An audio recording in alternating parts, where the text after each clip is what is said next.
this thing. Okay. Madam Mayor, it's 6:03 and we're live. Hold on one second. Hi, good evening, everyone. Welcome to the August 17th, 2021 commission meeting, regular commission meeting. I'm Betty Resch and I'm appearing from home. Madam Clerk, can you call the roll? Yes, Mayor Betty Resch, Here, sort of. Vice Mayor Herman Robinson, Here. Commissioner Sarah Maliga, Present. Commissioner Christopher McVoy. Happy to be here in person for a change. I'm sorry Oh, that so you the are. mayor's not here. Okay, and Commissioner Kimberly Stokes. Here. Okay, we're going to have a moment of silence led by Commissioner Stokes.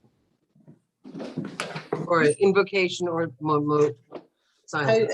I do think I'm going to take this moment to have a reflection, a moment of silence, because I know my heart is heavy with everything that we're experiencing with the earthquake in Haiti, with the pulling out the troops from Afghanistan, the deforestation of the Amazon, our rising cases in COVID. There's so much going on that's weighing heavily on all of us right now. I think it's a good moment to pause and reflect on that. Amen.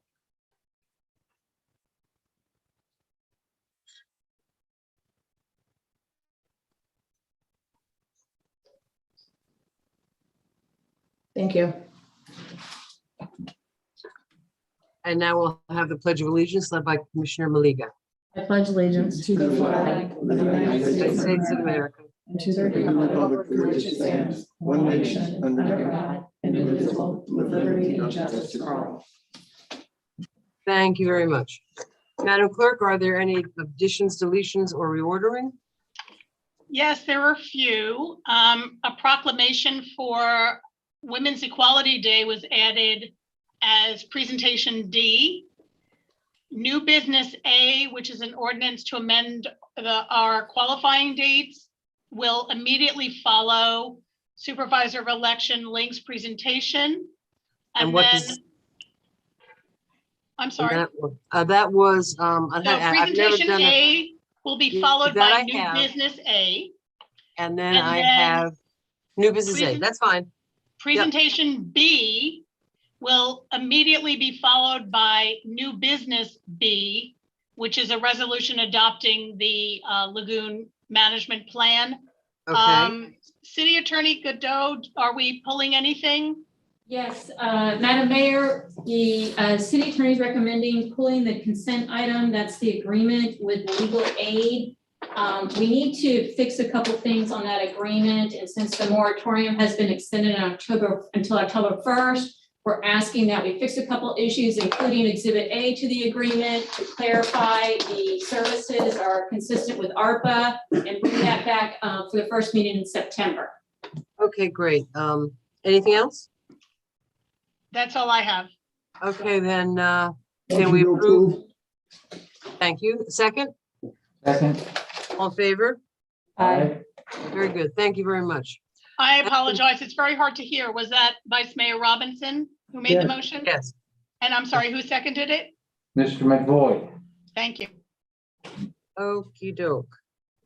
Now, good evening. We have a presentation by our Honorable Wendy Satori-Link, the Palm Beach County Supervisor of Elections. Good evening, Ms. Lincoln. Thank you very much for coming today. Good evening. Thank you very much for having me. Appreciate it. We're looking forward to talking to you and answering your questions. Okay, well, you have a presentation for us? Right. I think Melissa, you've got the presentation, is that right? It was my understanding that you were sharing it from your computer. Oh, okay. Let me. That's what Kim said. Okay, sorry. I thought you were doing it. Hold on. Let me see, pull it out. I could. We've got it. Give Okay, me 1 good. second to screen share.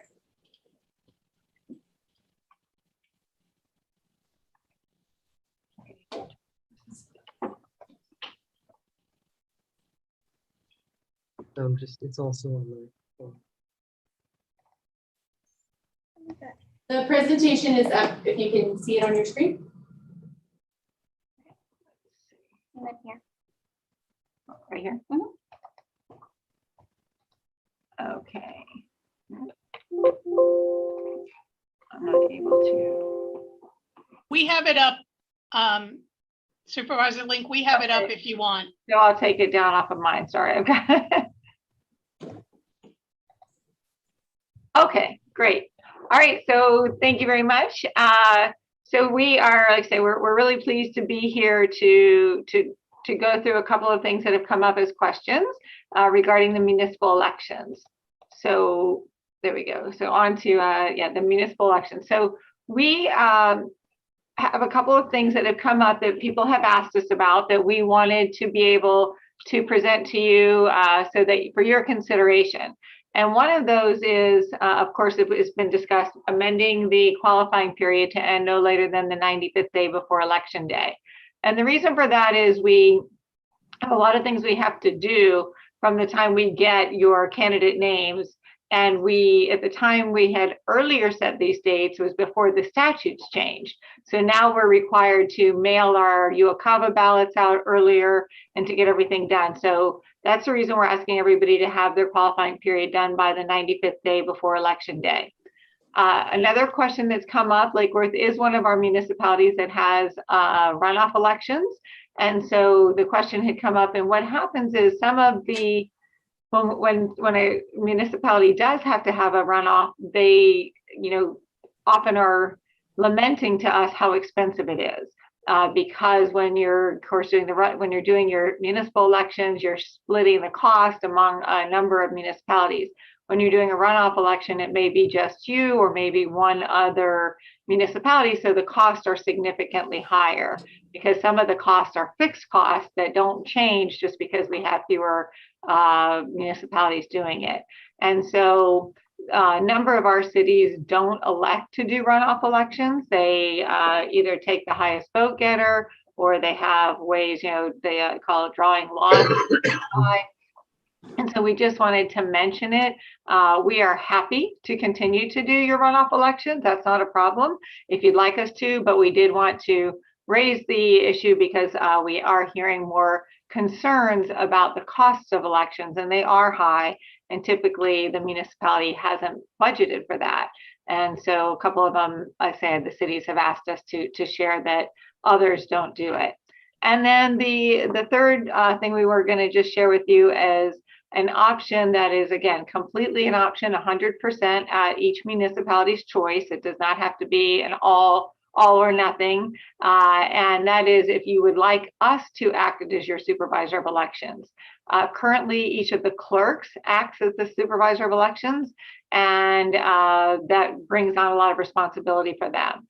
And so if you want to go to the next slide, which would be number 3.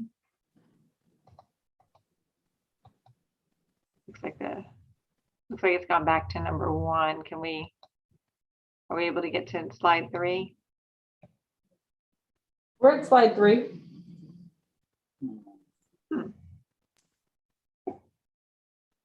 Okay, great. So the 95-day deadline, as I mentioned, that's because of the types of things we have to do. There have been a couple of cities who've said, if we get in a bind and we need a grace period, can we get a 5-day grace period during that time? And we will be able to do that, but we are going to have all of that information, no more than 90 days. We're asking people for 95. And then this just shares with you the types of things that we have to do and why we have to move it. Going on to the next slide, the runoff elections. And again, we're happy to do those if that's what you'd like, but just, we understand that most municipalities have eliminated the need because of the costs. And so just wanted to share with you that it will continue to be very expensive for the few that have elected to continue, right? And if you'll move to the next. And then this again is the SOE as the supervisor of uniform municipal elections. This is how it's done in a number of the other counties across the state. And what it allows for those who are interested is your city clerk would still be the qualifying officer. So each of the cities will maintain that type of control for their petitions, for doing their qualifying. But what it allows is we would take over most of the other things for you. We'll get the We will get all of the poll workers for you. We would also staff the canvassing board, and that would be canvassing board members would be just as they are for a countywide election. Be the SOE, the chief judge of the county court assign somebody, and then a member of the county commission, whether it's the chair or the chair's designee. So it would be our regular countywide canvassing board. Again, the benefit to the city then is if they don't have to be there for all of the things that you can see. This slide talks about the different activities and the number of canvassing board members that are required to be present. And I apologize if it's a little small for people, but to your LNA, the canvassing of the vote by mail ballots, the determination on whether to reject or to accept. When we talk about canvassing of vote by mail ballots, just to go back, that actually includes anytime we're receiving them from the mail, from the post office, and running them through to check voter history, going through the opening process, and going through the tabulation process. And then there's a separate part that requires, and that only requires one member. The second part would require 2 members of the canvassing board, and that is when you are actually canvassing the ballots. So it's not, again, it's not required that you move. If you do, there is no additional cost. One of the cities has called and asked, well, what extra will you charge us to do this? And we won't charge you anything extra. I'm already doing it. So I'm there doing it, and it's really just meant to be a service to the cities for those who choose to do it. Municipality would continue to be responsible for paying for the poll workers. And if it's a standalone election that we're not already getting polling locations, that also for getting your polling locations.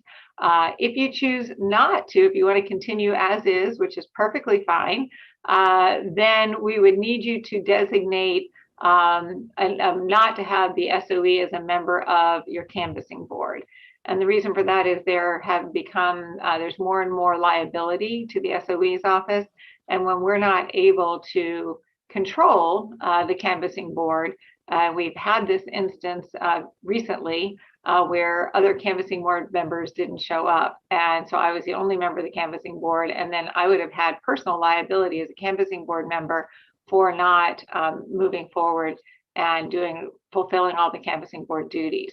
So we are just asking that the SOE would be removed as a regular member of your canvassing board, which just means that you'll need to have a member of your canvassing board there more often, because you'll have to have a member there to anytime we're opening or tabulating ballots as well. If you choose to have the county canvassing board, then of course you're welcome to be at all canvassing board member meetings as a member of the public. You're welcome to be there even at the table if you'd like, when we have the space for that, but certainly out in the room when we're canvassing your city's ballots, but you're not required to stay there any longer. And if you choose not to have the SOE do it, then the thought would be you might want to consider just naming the SOE as a substitute member, not as an alternate member, but a substitute.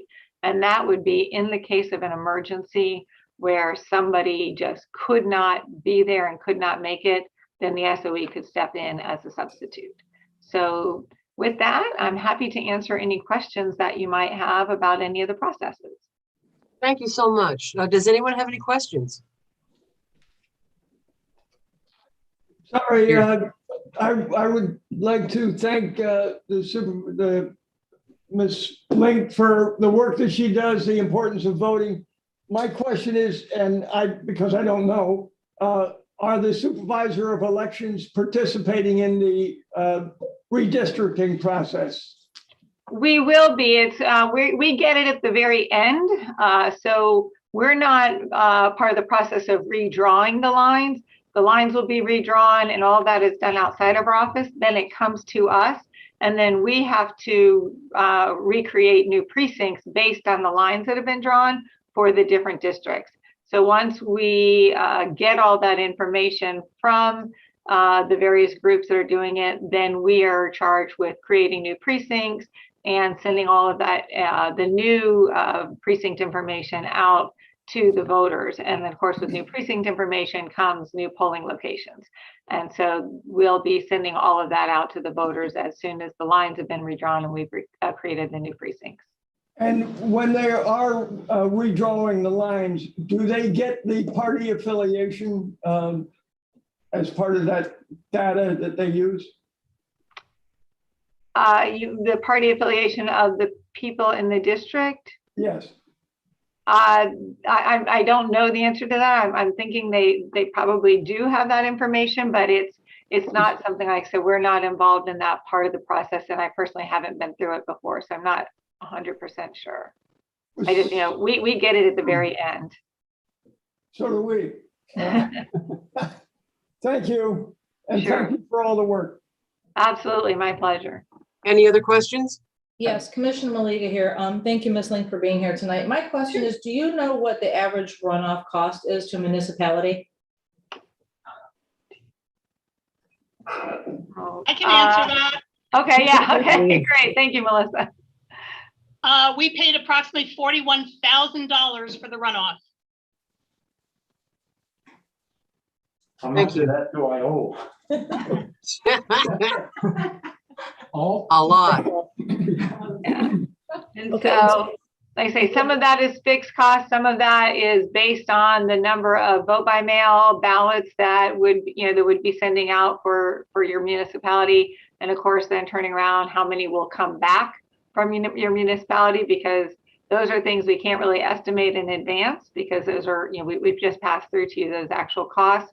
Of course, then it's the poll workers, it's programming the ballot, programming the ballot and the machines, and then getting all the machines out to each location, getting them back, and doing all the tabulation. So, Thank you.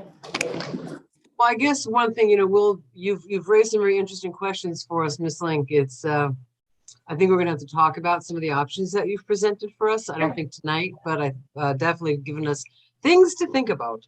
right, yeah, and that's the same. We wanted to be clear. I think what's most important for most of the cities is they want to make sure that they're maintaining the qualifying, because it's their candidates, it's your rules, it's your charter. So under every scenario, the city clerk is the qualifying officer. So that part wouldn't change.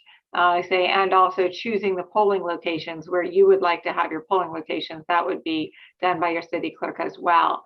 The one other thing I would mention is, and I might not have the most recent version of your charter, but just in reading it beforehand, some sections, I did notice some of the cities do list under elections and terms, the ability every fourth year when there's a presidential election, rather than it being necessarily the second Tuesday, which is how your charter reads, that it would be coinciding with the presidential preference primary.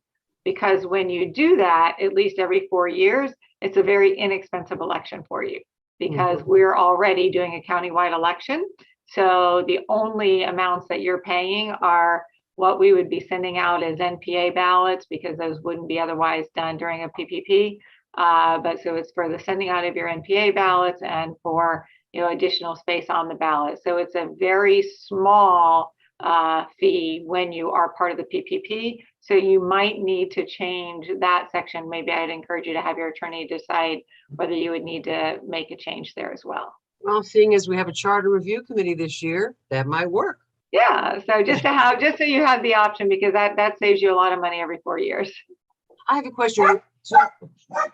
Excuse me. To qualify, would we still go to our city clerk to fill out that paperwork? Absolutely, yes. Everything related to qualifying would not change. That still would be within your city, and your city clerk would be the qualifying officer, even if you elected to have the SOE's office run the rest of your election. So your city clerk does all qualifying no matter what. Okay, great. Any other questions? I had a couple questions. This is Commissioner Stokes, to the point with the qualifying. So the city clerk would be also responsible for all of the, our treasury reports, everything throughout the entire length of the campaign. As a candidate, I will never have to go down to the supervisor of elections office. I can always come to City Hall. Correct, right. Everything related to qualifying would remain exactly as it is, because every city has different qualifying rules, different qualifying timelines, different everything. So we don't get involved in any of that. That would continue to remain at the city. Okay, great. And then I had another two questions, I think. just wanted to ask maybe even our clerk, if the runoff, is that in our charter? If that is something we want to look into, is that part of our charter? That is in the charter. Okay. Because I think they're having conversations about all that stuff now too. And then the last one with regards to the changing of the qualifying period. So we're asking to change it to 95 days before. What Yes, what ma'am. is it currently? How many days currently is it? I have to say with the qualifying dates for the upcoming March 22 election, qualifying starts at noon on November 30th because our qualifying is the last Tuesday in November until December 14th. So we don't meet the 90 days either, which is the leeway that Supervisor Link is giving us. We don't meet the 90 days and we certainly don't meet the 95 days. But that's what we've been traditionally doing Correct. is That's per our code. right? Do we have to fix that? We're That's changing what we're it. recommending. That's what they're and changing the now. Ordinance is Oh, that right, you'll right. hear next is Okay. to move it back, so we meet the 95-day requirement. Yeah, I didn't know if we were moving it back 5 days, 10 days, 20 days. It's Whatever it recommended to be the second Tuesday in November and in the fourth Tuesday in November. Do we know those actual dates? It's That's gonna 2 change every weeks. year. It's gonna change every Okay. year. I do have, Yeah. I do have Thank one you. question, if you're done, Ms. Stokes. Yes. Is this also pertaining to anything that we want to have on the ballot? Yes, ma'am. What? Yes. Everything that you will need on the ballot, whether it's a candidate qualifying or whether it's a city question or anything, it's really, it's related to us having to have all of the information to go ahead and create the ballot by that day. You need anything that ballot language 95 days before the election. Yes, So that, correct. I'm asking this question because we are in charter review and we were Right. we were saying 70 before, right? So that's going to change our dates for this election? What you guys charged the charter review committee was to look at not March of 2022, to look at turning their November. recommendations in April of 2022. Because y'all thought it was too rushed Right. to get everything for March 2022. So they're going to turn April for November. Correct. Okay, thank you. So when you say, This would be for our charter review. We've started a committee to do that. And we talked about when they should finish up. And we initially thought, well, maybe they could have it ready that we could put something on the ballot for March 22. And we said, no, we're not gonna, that's too rushed. Not So all. it would be, I think the deadline is something like April for us. So the commission then looks at it and then we would get you something with the 95-day for the, November. but we don't do city elections on the November ballots. That's what made me, I was like, wait a second. So city elections are mention in that. March and we have on occasion, if there's something that has to be done, we've looked at the possibility of August elections, but we don't do city elections in November. Even for just the charter, not for candidates, just for. For ballot language? Right. they just don't Right. do it. We don't, Oh, yeah, we don't do anything for the municipalities on the November ballot. So that's why we have, Has this always been? for at least the last 4 years. That's all that I can go back to. Well, I have a question then. Does that mean that we could not have our municipal candidate elections in November? Correct. Oh, so all cities have to do candidate elections in March? Well, if you want us to do them. So of course, it's not required that you use the SOE's office to do your elections. But I can tell you, since I've been here, nobody's decided to do them on their own. But That sounds dangerous. But I know that there have been cities who have elected to do them on their own. City your size, it certainly would be difficult, I think, but it is. I just want to be clear that you're not required by any law to use the SOE's office. Because I know that one of the things that that group is considering is should they move the elections to November? And it sounds like we can take that question off the list. Yes, because we don't even have, in the odd years, we don't even have November elections. Right. Okay. Okay, Well, so that now it sounds like simplifies we need to things. get with the charter review I think we do. and speed that whole process up. Because I Yep. mean, none of us really want to wait. I do believe that there's a municipality that has a referendum question this November. This November is a special election, and we did give we offered it to every city if they wanted, because it's just a special election, so it's a very short ballot. And, and we're going to be doing it through CD20, everybody that's in CD20. But since we were doing an election and some people had asked us if they could do it, we said we would do something this November as sort of a one-off, but as a regular basis, we won't. And like I say, we just happened to have a special election because Congressman Hastings had passed away, but that would not normally be the case. Okay, well, I'm glad that you came to do this presentation. Really? We've learned a lot tonight. Madam Mayor? Yep. So first of all, I'm the liaison to the Charter Review Committee, and they do know about November. Oh, okay. But the other thing is, Supervisor Link, I don't know if you addressed this, I don't remember hearing it, but regarding the canvassing board and who certifies the results of the election, I believe that's very important for the commission to know. Okay, so if the canvassing board is the countywide canvassing board, if you elected to go that route, it would be the countywide canvassing board that certifies those results. And the conflict of interest rules apply. So if any member of the canvassing board, whether it be a county commissioner or a judge or the SOE, although the SOE is prohibited from endorsing any candidates anytime, but if a member, if the county commission representative or if the judicial representative had been involved in the campaign or had endorsed a candidate, that member would not be permitted to serve on the canvassing board, and the alternate would be serving in its place. So conflict of interest rules apply for all this, across the cities for the countywide canvassing board. But then what happens is we review everybody who's chosen to go with the countywide canvassing board. We do all of those, and that countywide canvassing board is who would certify the results for the municipalities who elected to go that way. If you choose not to go that way and to keep your own canvassing board, then you would do that. We're certainly there to assist or help, but you would have your own meetings, you'd go through, and then your city canvassing board would be the group that certifies the results. Huh. Is that what you're asking about? Okay. Yes, ma'am. So I think for a lot of the clerks, not being there till 3 a.m. is a benefit. But yeah, I know we're there anyway. So that's really, again, this is just we're there, we're doing it. And in talking to a number of the clerks, this seemed like it might be something that would be helpful to the city. So we're offering it. What is the cost savings? It's the same. There's no difference in the cost. Like I said, we're going to be there anyway. So there's no additional cost to you for doing it. And there's no less if you don't. Well, when there's no additional, that's savings to me. Okay, anything else from anybody? All right, well, thank you so much for coming and filling us in and enlightening us. We appreciate your time tonight. My pleasure. Supervisor Link, really.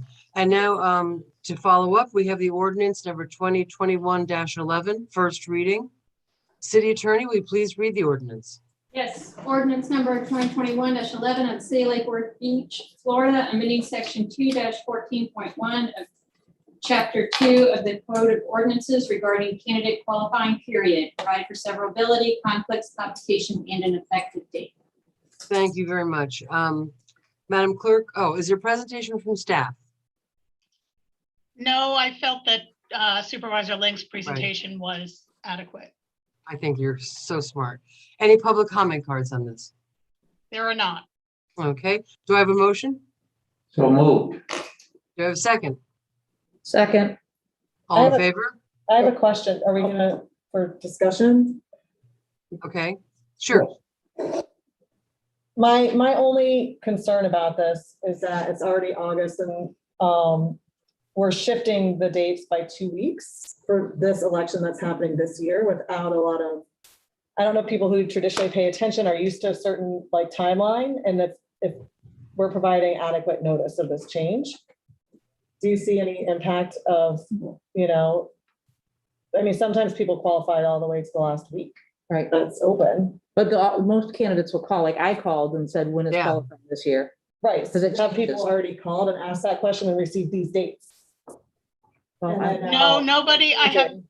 I'm sorry, Madam Mayor, would you like me to respond? Please. So I have not heard from anyone yet expressing any interest in running for March 2022. I Okay. did already prepare the calendar, which is not posted anywhere and would be able to amend it. And then I am very, very clear with everybody who is intending to qualify to make sure they know the dates. So there are no dates out there, and I don't think anybody would say, well, last year it was the last week in November. I don't know that they'd remember, honestly. Okay, that's great. I've heard interest in people running and I just didn't want to have some weird miscommunication happen. So thank you. Yeah, I wouldn't allow that to happen. Yeah. The other discussion is, are we going to change the dates for the charter review completion? We're gonna have to let them know, sure. Yeah, that's not part of this ordinance, so. And one I know it Right. is. Madam Mayor, if I may. Sure. Historically, when there is a countywide election in November, the supervisor of election has allowed municipalities to put referendums on that. And this is news to me that we won't be able to do that in 2022, because we know she's doing it right now. There's a countywide election in November of 2022. So I think you might want to stay the course with your time frame in the event she opens it up. Can I just share with you, the reason we're doing it for this election is it's a small CD20 election with a small ballot, and we're able to do it. We will not be doing it. There are certain things where during COVID, somebody came to us and we made it an option last year, November 20. We made it available if anybody had an emergency issue that they needed to get on the ballot because of COVID, and there were some things, and ended up nobody took us up on that, but it was a very specific, because we had gotten a call really from one city saying that you're going to bankrupt us if you don't let us do it, and so we opened it up and then nobody did it. Oh, no. But it is not to be our normal practice. We do not intend to have cities on the November elections. I just want to be very clear about that.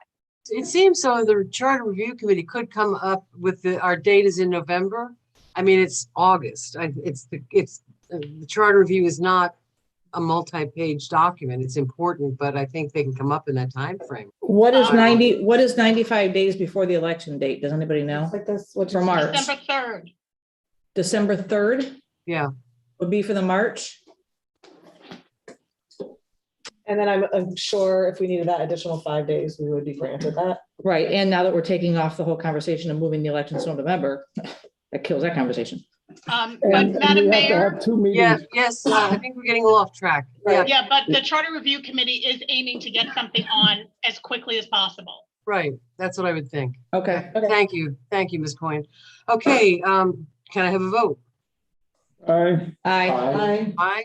Motion passes unanimously. Again, thank you very much, Supervisor Link. We appreciate your time and you're in a rough, it used to be a very non-controversial office that the Supervisor of Elections was. Those were the days. How times have changed. Thank you so much. Thank you very much. Okay. Okay, now back to presentations. Now we have a presentation on the Lake Worth Lagoon Management Plan given by the Palm Beach County Environmental Resources Management. Can you hear me? This is Myra. I'm going to share my screen. Can you see my screen? Yep. Okay, perfect. Well, thank you. Good afternoon, Mayor and Commissioners. Thank you for having me today. I'm really happy to be able to present to you all the 2021 Lake Worth Lagoon Management Plan. This plan helps identify the priorities for the management, the restoration, as well as the protection of the lagoon for the next decade. The 2021 plan can be found online at the Lake Worth Lagoon Initiative website, and it's accessible from any browser just by typing in lwli.org. And the first thing you'll see is the link to at the top of the page for the plan. And once you click on the link, the plan opens up as a PDF, and the document can be viewed online or also downloaded and navigated that way as well.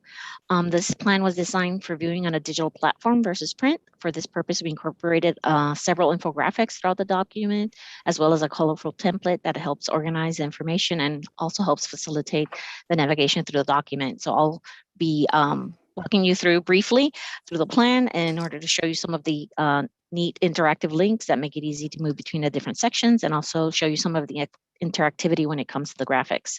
This is the cover page to the plan. The next page I'm going to show you is the table of contents, and you can navigate by just going to the arrow at the right corner of the page and clicking on that. And here you see the table of contents. I think this is the most important page in terms of navigation throughout the document. It's completely interactive in the sense that if you click on any one of the sections, you're taken immediately to that section. So say you want to go to the executive summary, you'd click on that and it'll take you there. And then you could go and click back to the table of contents.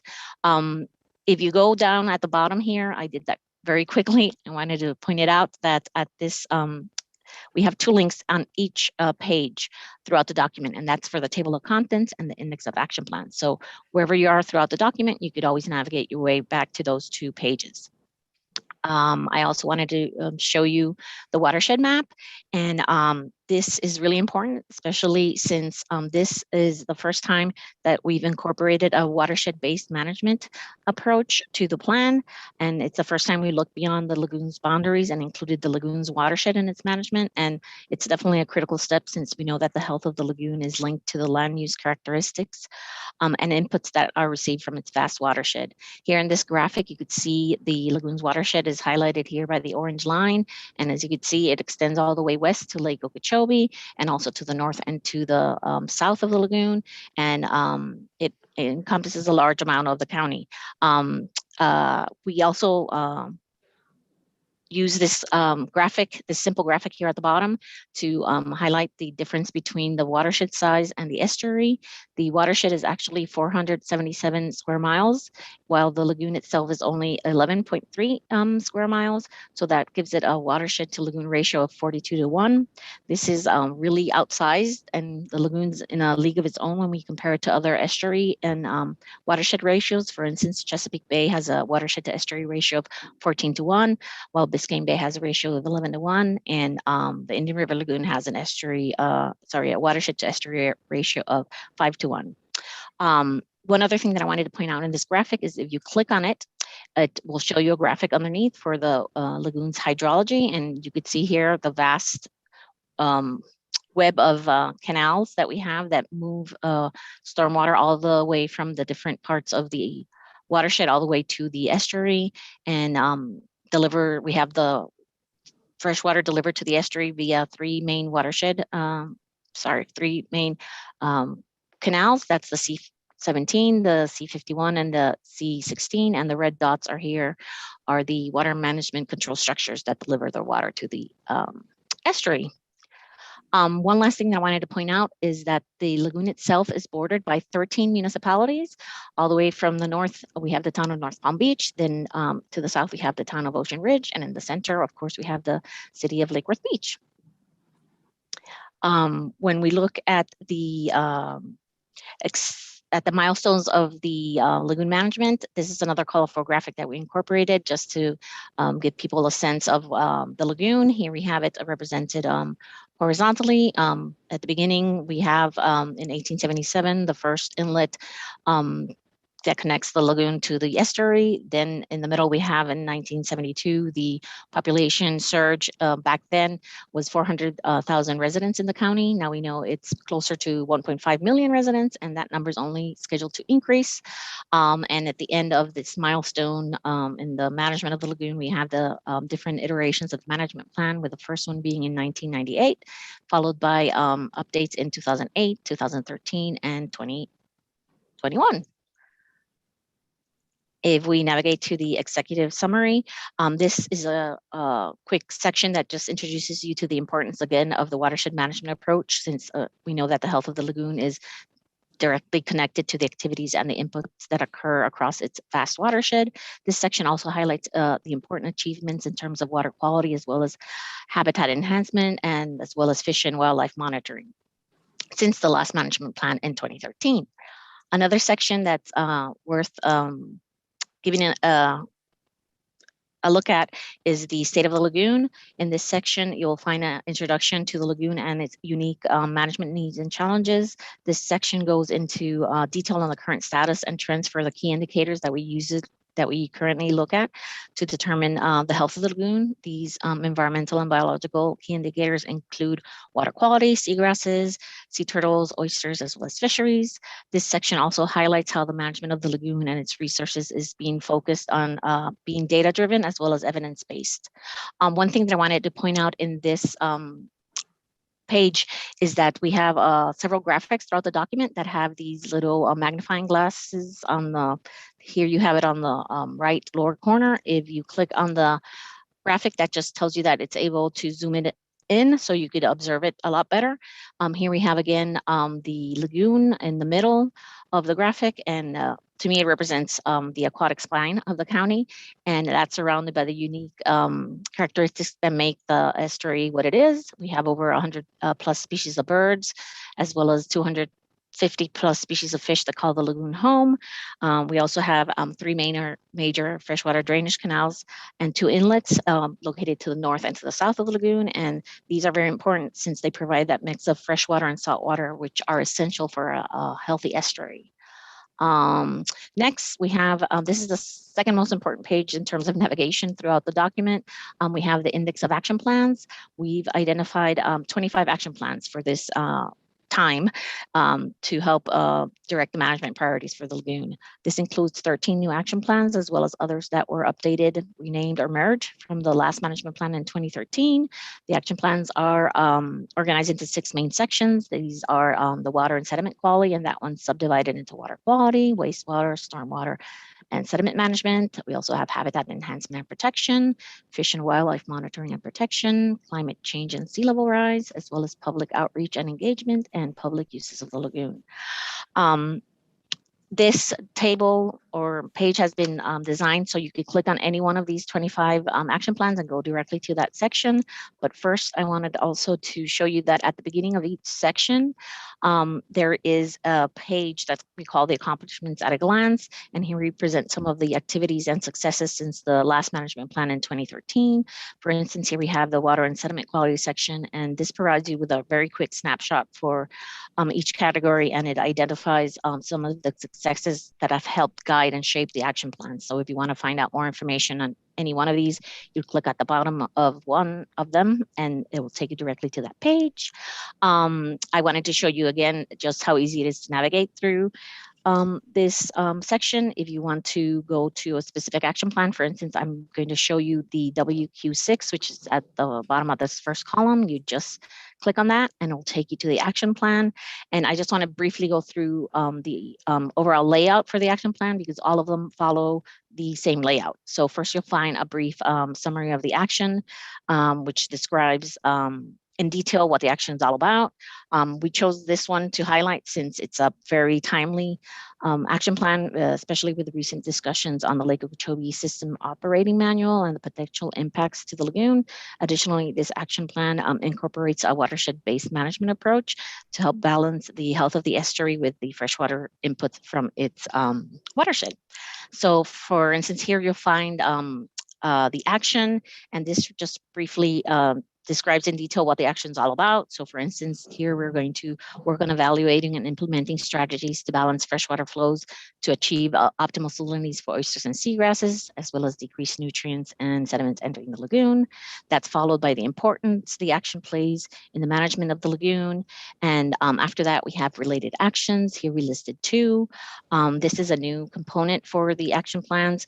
Once you start reading different action plans, you'll see that all of them have multiple related actions, and in essence it shows how each action plan is very important on its own, but it's also important since they feed into each other and build upon each other.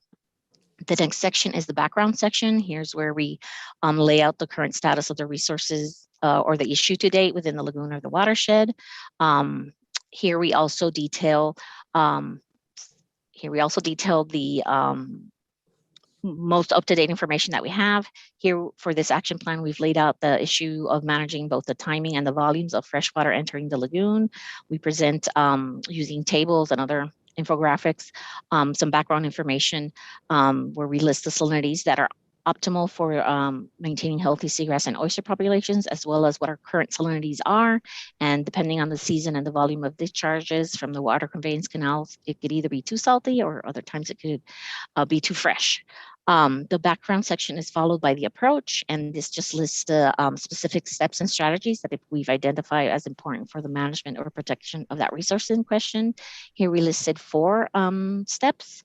After the steps, we list a time frame for each step of where we're going to work on it in order to complete it. That's followed by a cost estimate, and we also identify any applicable metrics that we're going to use to evaluate the progress towards achieving the strategies. We've also identified any regulatory needs, if there are any, or any potential funding sources. And lastly, but really important, is the potential partners, where we've identified partners that could help us in achieving these strategies as they're laid out. And ultimately, we truly count on a concerted effort from all of the agencies, be it state, local, regional, as well as nonprofit groups, stakeholders, and the community, which work, live, and enjoy the lagoon and its watershed. We count on all these groups to help us protect the lagoon and help us implement these strategies for the restoration of water quality, the protection of fish and wildlife, as well as the enhancement of the unique estuarine habitats that we could find throughout the lagoon. This is one of my favorite slides. It's another infographic or graphic that is a word cloud in the shape of the lagoon's official mascot, the spotted eagle ray. Our mascot is named Laguna, which is Spanish for lagoon, and it, I think, perfectly describes how stakeholders view the lagoon. The words that you see here were submitted by stakeholders who took an online survey about the lagoon's management priorities and perceptions, and they pretty much run the entire range of emotions. Some participants described the lagoon as an urban estuary, as resilient, as a very important nursery, as well as a recreational paradise. On the other end, we have people that described it as fragile, altered, and threatened, and unfortunately, many times taken for granted. But ultimately, we recognize that it's crucial to work towards revitalizing and maintaining this important estuary for the long term, not only because of the diverse environmental and biological resources that are found here, but also for the vast recreational and economic benefits that the lagoon provides to the residents and the visitors to this region. I think that's my last Madam Mayor, slide. that's 10 minutes. Yes, that was my last slide. I just wanted to thank you all for your time and attention. And of course, we're really excited that you're going to consider supporting the management plan via resolution. And I just wanted to add that the city would be the first of the 30 municipalities within the watershed to adopt a plan. Thank you, Ms. Ashton. That was a great presentation, and we have that, that'll be up on the website. Madam Clerk? Oh, I'm sure we can get it on the website, absolutely. Okay, just up here so people can see. Does anyone have any questions? The partnership part of it, you didn't mention Florida Inland Navigation and the dredging. That who does the dredging and where does it go and how does it affect the lagoon? Well, we have, that's one of our partners in the Lake Worth Lagoon Initiative is Florida Inland Navigation District. We also have identified, I'm trying to get to that. In the index of action plans, we have a sediment management action plan where we mentioned some of that. And of course, you know, we work hand in hand with all our partners. There is no set dredging coming up soon, I believe. But we work hard to, for instance, keep the materials, the dredge materials that are dredged from the lagoon in the lagoon. So we've used a lot of what we call beneficial reuse sources of lagoon sand from dredging projects, say marina expansions, and we have used that to build restoration sites like South Cove in downtown West Palm Beach, as well as Tarpon Cove in West Palm Beach as well in the lagoon. Thank you. I have a question. This is Commissioner Stokes. I'm just curious if Ronaldo Diaz, our Lake Worth waterkeeper, has been involved in the creation of this plan. He has, yes, he definitely, we consulted with him and he provided a lot of comments. I think we haven't mentioned in a couple different places in the water quality sections. Thank you. Madam Mayor, I have a question. Yeah, go ahead. And thank you, Ms. Ashton or Dr. Ashton, for your work on the lagoon. We hope to help you with one specific aspect, as you're well aware, I'm sure the American oyster catchers nest near parts of Bryant Park. And we've had issues with drones scaring the parents away from the nest, and then you have predation. We are in the process of trying to set up some way to help regulate that, help limit drones from being used, at least during nesting season. And we look forward to continuing to cooperate with you on that activity. Perfect. We are really looking to work hand in hand with the city on enhancing the lagoon and protecting the resources. Thank you. Great. We're very lucky to have that lagoon out there. Yep. So now we are on resolution 52-2021. The city attorney, would you read the, it says ordinance, but resolution? No, she doesn't need to read the resolution. Okay, that's what I Only thought. But ordinances. it was. I'm sorry. Okay, I didn't want to mess up. Does staff have anything to say? I don't believe Madam so. Mayor. Okay. Okay. Do we have any public comment? We do not. Okay, so can we have a vote? Do I have a motion? So moved. Second, I'll second. all in favor? Aye. Aye. Great, thank you. Thank you very much again. I have a quick Thank you. question. We're The happy public to out help. there, does the public know what we just approved? Well, it's on the agenda. I know, well, we didn't read it, so I'm just like, if we. We know, approve we the don't read adoption of the- resolutions. We don't read resolutions. That was a mistake, a typo. Okay. We never read a resolution. Yeah. It seems odd that people No. listening and might not know. It's okay, all right. All right, thank you very much. Okay, so now we have a presentation by our Valentina Sustania, our Assistant Finance Director of Purchasing, regarding our procurement process and procedures.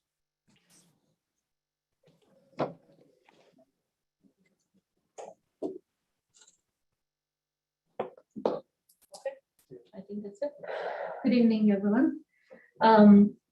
As Mayor introduced me, I'm Valentina Susteda. I am an Assistant Finance Director for Purchasing, and one requested me to provide this presentation for you to give you a little bit more details on our procurement process. So, sorry. So Procurement Division is a part of Financial Services Department and is responsible for the procurement of all goods and services, including construction, and in accordance with the Procurement Code, Procurement Policy, and Contracts Management Policy. Procurement provides direction, guidance, and oversight in all phases of the procurement cycle for each user department.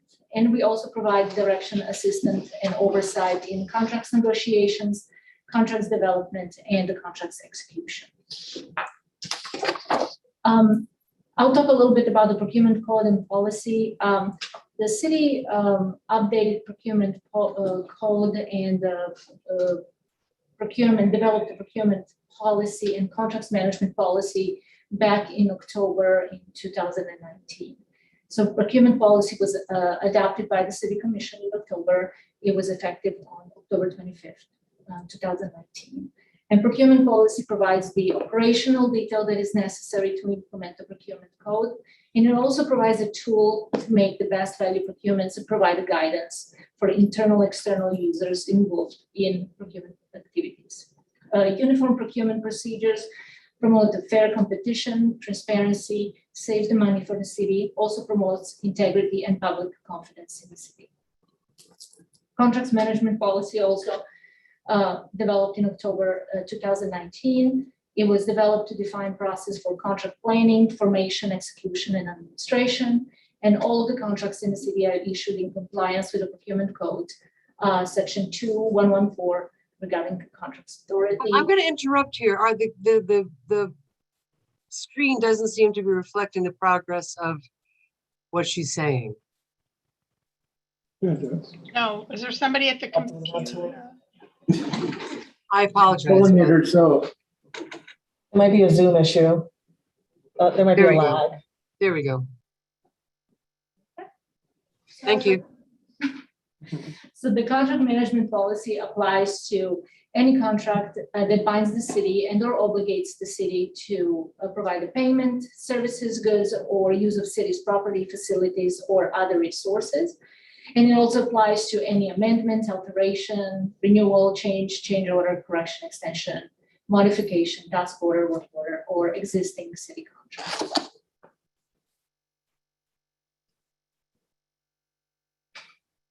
I think you. Okay, I'll talk about a little bit about the city's procurement practice. City maintains what we call the decentralized procurement function, which means that the small procurements are executed by the user departments and overseen by the procurement division.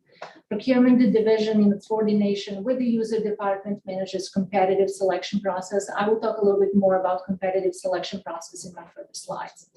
And of course, all the city employees are required to be familiar with and comply with the procurement code and policy. So our department responsibilities, it's basically a partnership between the procurement division and all of the departments, and they ensure that the funds are actually available prior to initiating any procurement. They obtain quotation for informal procurements. They develop all the scope of work, scope of specifications for formal procurements, and they work with us together during this, the solicitation process. They evaluate all of the bids, all of the proposal responses, and participate in evaluation committee. They also prepare agenda items for you to look at and to understand your projects, and they also serve as designated contract representatives for the city.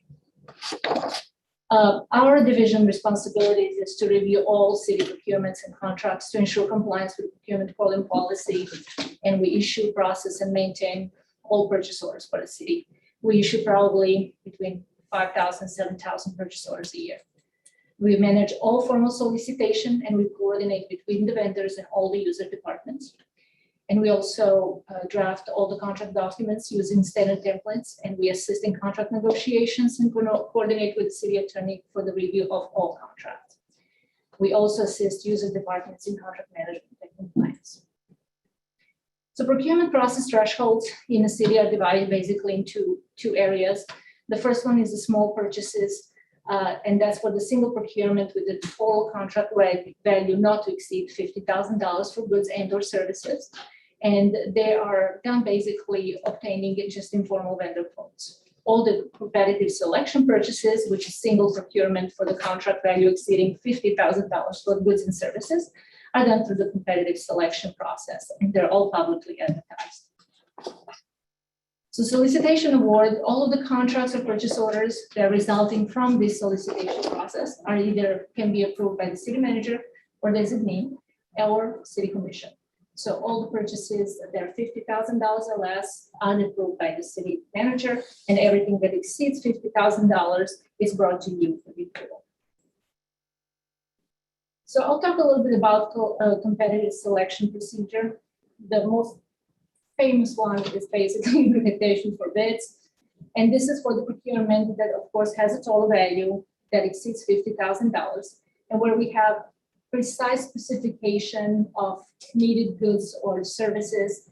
And when we can describe exactly what we want and what we want to purchase, then we are using the invitation for bid. We will have an adequate number of vendors for multiple bids to be received. And of course, the city commission shall award the IFB consistent with the terms of the IFB, generally to the lowest responsible and responsive bidder providing a compliant bid. The next one is request for proposal. And of course, where the contract value is going to exceed $50,000 and where IFB is not applicable or practicable. we're going to be looking for a solution for the city for the goods or services where the potential vendor can provide different options for the city to consider. The city will establish criteria for the selection using qualification, responsiveness, experience with similar projects, quality requirements, certification, depending on what we're buying. And proposals in response are normally evaluated by evaluation committee, and that evaluation committee is consisting of the city staff and or subject matter expert, internal and external. RFP process allows city to negotiate the terms with a goal for getting the best value for the city. The city commission shall award the RFP consistent with the recommendation of the evaluation committee in terms of the RFP, generally the highest ranking, responsible and responsive respondents. We have several other types of competitive selection procedures that we use not as often. One is request for qualification, which is used to obtain the statements of qualification for potential vendors when the qualifications are the only basis of the award. For example, for CCNA, Consultants and Competitive Negotiation Act, I'm going to talk about that a little bit more in detail further down. Or request for information, where we are seeking informal solicitation for the purpose of seeking information, comments, reactions from a given industry, which can be used in a conjunction with a more formal solicitation method that we follow. And here's the CCNA, which means Consultant Competitive Negotiation Act, which is section 287-055 for the statutes. And it governs the qualification-based solicitation process that is required for procurement of design services for public projects. Any public project. So design services that can be involved are professional, architectural, engineering, survey, mapping, design build projects, etc. And it applies to all of the construction projects that is anticipated to cost, that the cost is anticipated to exceed $325,000, or a professional study or professional services is anticipated to exceed $35,000. CCNA involves competitive selection process where qualification of design firms are evaluated and rates are then negotiated once the highest qualified design firm is determined. We also have some specific types of procurement that we are using, for example, for external financial auditor services, where we have a completely different process that we have to follow the Florida statute that is designed only for this type of selection process. We have a requirement that we must publicly advertise the bids for the construction over $200,000, which is very easy for us because we advertise everything that is over $50,000. The insurance coverage is competitively procured through our broker that is hired by the city.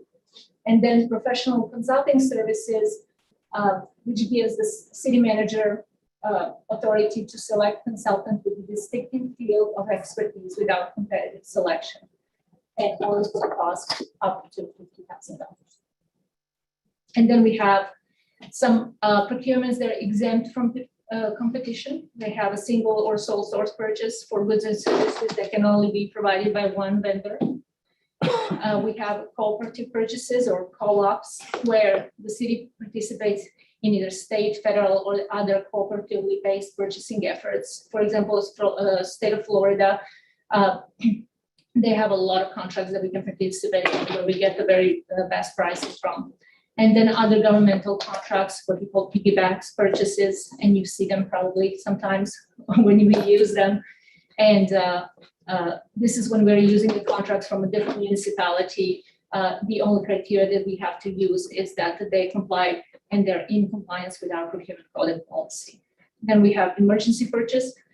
They can be authorized by the city manager or commission through emergency as set forth in procurement code.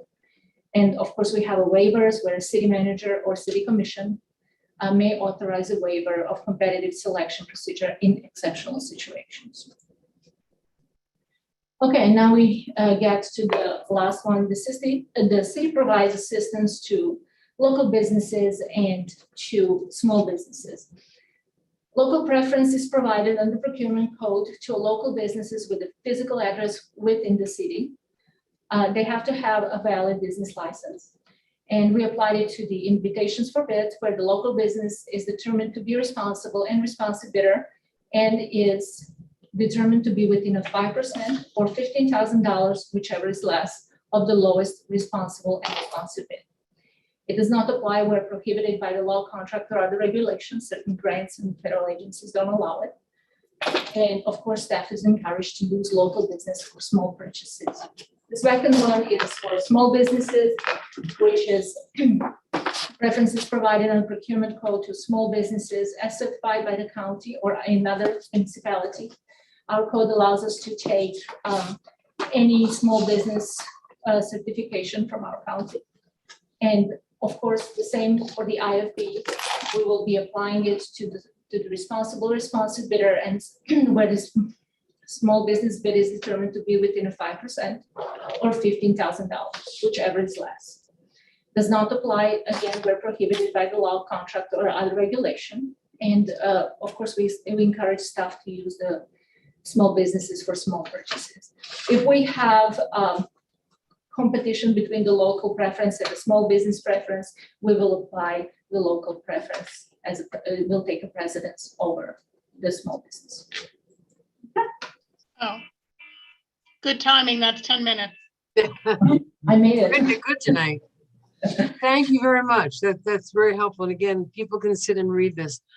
I have, I'll start off with a couple of questions. And I'm going to ask the city attorney to keep an eye on this question. We have a local preference, but I'm wondering if we couldn't, and I remembering the issue we had a couple of weeks ago with that towing company, I'm wondering how that local preference, gets weighted in, how these things get weighted into the calculations. But I'm wondering if we couldn't add to local minority businesses, veteran-owned businesses, women's businesses, in terms of preference. Would you think there'd be a problem with that, Madam Attorney? Madam Mayor, we've looked at the issue and researched it. For minority owned, you have to do a disparity study. So the city would first have to conduct a disparity study to support allowing for a minority preference, and that's because of discrimination laws. For women-owned business, it's a lesser standard set by the courts in reviewing these types of preferences that you don't necessarily have to do a disparity study, but it's something less than that to allow for you to set aside preference or even a special category to prefer women-owned versus any of the other gender.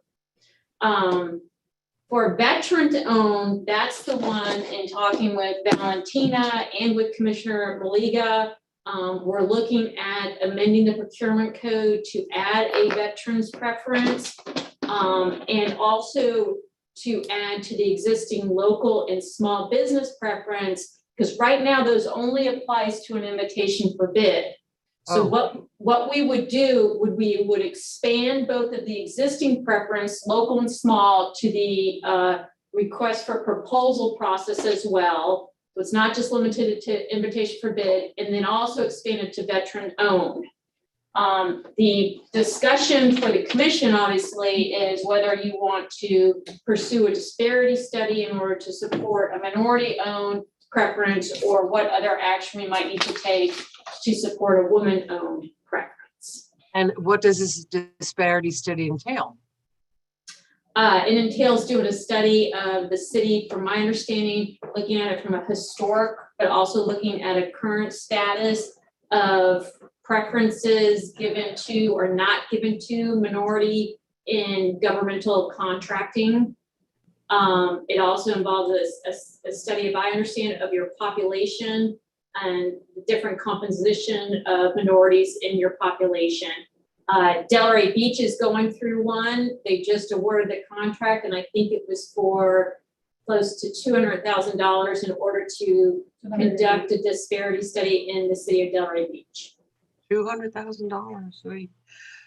Well, I guess that's something that we'll we'll have to be talking about. Do I have any other, oh, and I was questioning the local, is that actually weighted enough to make a difference? Because those towing companies, you know, they were local companies and they did not get the bid, and I don't want to get into that whole thing, but I guess I'll ask the procurement department about that later. Do we have anything from the commission? Madam Mayor, that was an RFP process. So the local preference and small business preference wasn't involved in that solicitation. Well, we're changing that now. Yes, that's Okay. correct. Okay, great. Anything from the commission? Madam Mayor, Commissioner Maliga here. I just want to say thank you to Valentina for having an open conversation with me and when we had a discussion in regards to this. And she's helped walk me through it. I do agree that the disparity conversation might need to wait. Because $200,000 is huge, but I think this is a big step forward. Thank you, Christy. Thank you, Valentina, for walking me through this and for really doing the due diligence to figure out how we can be a better city and include our veterans in this procurement policy. Right, very important. Anything else? All right. Just a recognition that waiting and preference are two different things. Yeah, And we could wait companies' involvement in environmental practices as well. I think that would be a question for the attorney. I think that's something we could look at. I think it's, we probably need to do some research to see what's out there on it first. And maybe look at if other cities are engaging in something like that and what the qualifications would be and how they'd be applied. But I think it's a really excellent point of something to look at and looking at our criteria when we develop a solicitation to say, hey, is this something that we want this company to come forward with, or firm or whomever? And couldn't that be added to the language of the RFP, you know, like environmentally sensitive and responsible? It could be a criteria, absolutely. Right. Yep. Okay, great. Thank you very much. Anything else from anybody? I want to thank Valentina for her time tonight and for the hard work that they do. When you read how many solicitations and bids and procurements they have to do in a year, it's amazing. Thank you so much. Next, we have a proclamation commemorating Women's Equality Day, and I'm asking Commissioner Stokes to read that for us. Great, thank you. And I want to thank the League of Women Voters, specifically the young leaders, for bringing this to our attention so that we have an opportunity to celebrate this day. So here we go. Whereas in 1848, 5 trailblazing women organized the Seneca Falls Convention and created the Declaration of Sentiments, a platform that called on women to fight for their constitutionally guaranteed right to equality as U.S. citizens. And whereas at the 1851 Women's Rights Convention, Sojourner Truth delivered one of the most famous women's rights speeches, Ain't I a Woman, calling for Black women to be included in women's suffrage. And in 1865, Truth worked at the Freedmen's Village in Arlington Heights. And whereas in 1920, Gertrude Crocker, a noted suffragist and treasurer for the National Women's Party and one of the 12 women who participated in the first ever picket protest outside the White House, moved to Arlington and became active in civic affairs. And whereas the fight for women's suffrage lasted for more than 72 years, with women from all walks of life demanding the right to voice their opinions at the polls. Yet the ratification of the 19th Amendment in 1920 ensured that primarily white women could vote. It'd be another 45 years before women of color had the legal protections to vote through the Voting Rights Act of 1965. And whereas in 2020, the centennial of the ratification of the 19th Amendment, women of all backgrounds were not only voting, but they were also running for and winning elected office in unprecedented numbers, including the highest office in the country. Now, therefore, I, on behalf of Betty Resch, Mayor of the City of Lake Worth Beach, Florida, by virtue of the authority vested in her, and on behalf of the City Commission, do here proclaim August 26, 2021 as Women's Equality Day in the City of Lake Worth Beach, and encourage residents to follow in the footsteps of these great suffragist female leaders and civil rights leaders, and to continue to be sentinels for democracy and justice. In witness whereof, the mayor will set her hand and cause the seal of the City of Lake Worth Beach to be affixed this 17th day of August 2021. We will be delivering this proclamation. We have some people on the call. Thank you for joining us, Ashley and others, and we'll be getting this proclamation to the league. Thank you very much, Commissioner Stokes, and thank you for bringing this forward and to the league for getting this forward. We very much appreciated it. Okay, now we have public participation of non-agenda items and the consent agenda. Do we have any blue cards, Madam Clerk? Yes, I have received two comment cards, Okay, and is there or anything? two comments. Okay. Is there anything up on the dais, blue cards up on the, oh, no, there's nobody there. Right. Oh, Madam Mayor. It's been a long week. Okay, could we hear those comments, ma'am?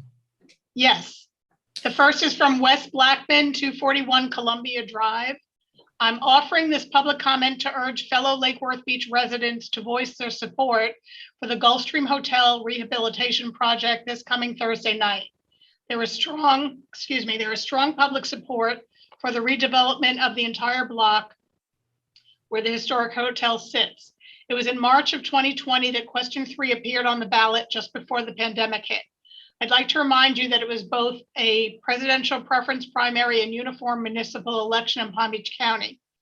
A total of 4,365 people voted on question 3, which would allow any future construction to be a height of 87 feet, which corresponded to the height of the historic hotel. It was a large turnout for a municipal election.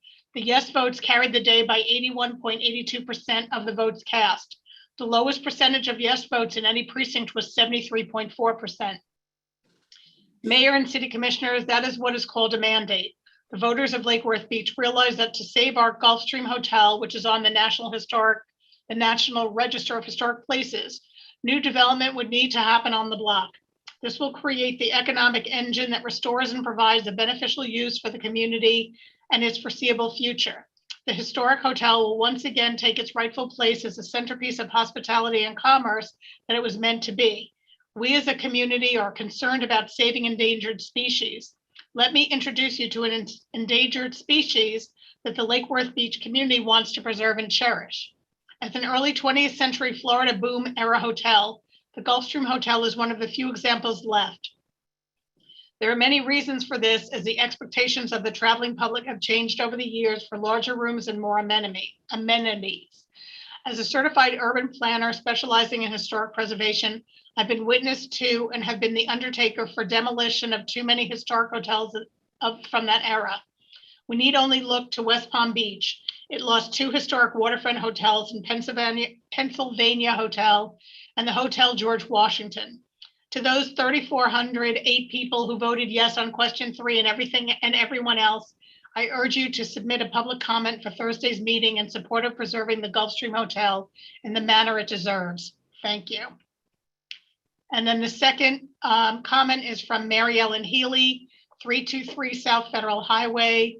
She wrote, I support the agreement with legal aid for eviction support to benefit Lake Worth Beach residents. That's all the public comments. Thank you. And I just want to point out that we, because of the COVID and the rise in the COVID, we have gone to a Zoom meeting on Thursday. And if everyone can get the word out that it is now a Zoom meeting, not a in-person meeting, that would be very helpful. Thank you very much. Okay, next up we have approval of the minutes. Do I have a motion? Motion to approve. Do I have a second? Second. All in favor? Aye. Okay, consent agenda. Excuse me, Madam Mayor. Oh, sure. Are we skipping the commission liaison reports and comments for tonight? I'm okay with that. I just wanted to point out. I think we've put it towards the end, or have we? Okay. I don't know. I'm looking. Oh, no, I'm looking sorry. It should have been, it's before public participation. I didn't notice it had been Okay, skipped. sorry We about did that. talk about moving it to the end of the meetings, though, the last Yeah, time we had a meeting. So do you want to do it at the end of the meeting then? I'm good with that. Okay, thank you. Thanks for bringing that up, Ms. Stokes. Okay, so consent agenda. Do I have a motion? It's been pulled. There is nothing Oh, on the it's been consent pulled. agenda. That's the only one was pulled. Thank you very much. I tell you, it's very challenging to be doing this after having been sick for days Oh, at home. So now we have a quasi judicial procedure for the Deco Green, the second reading of the Deco Green ordinance. City Attorney, please read the ordinance by title. Thank you, Madam Mayor. Ordinance number 2021-04, an ordinance of the City Commission of the City of Lake Worth Beach, Florida, amending the official zoning map by approving the creation of a mixed-use urban plan development district located at 1715 North Dixie Highway, consisting of approximately 2.29 acres, as more particularly described in Exhibit A, located within the mixed-use Dixie Highway zoning district with a future land use designation of mixed-use east, subject to specific development standards set forth in Exhibit B and conditions of approval set forth in Exhibit C.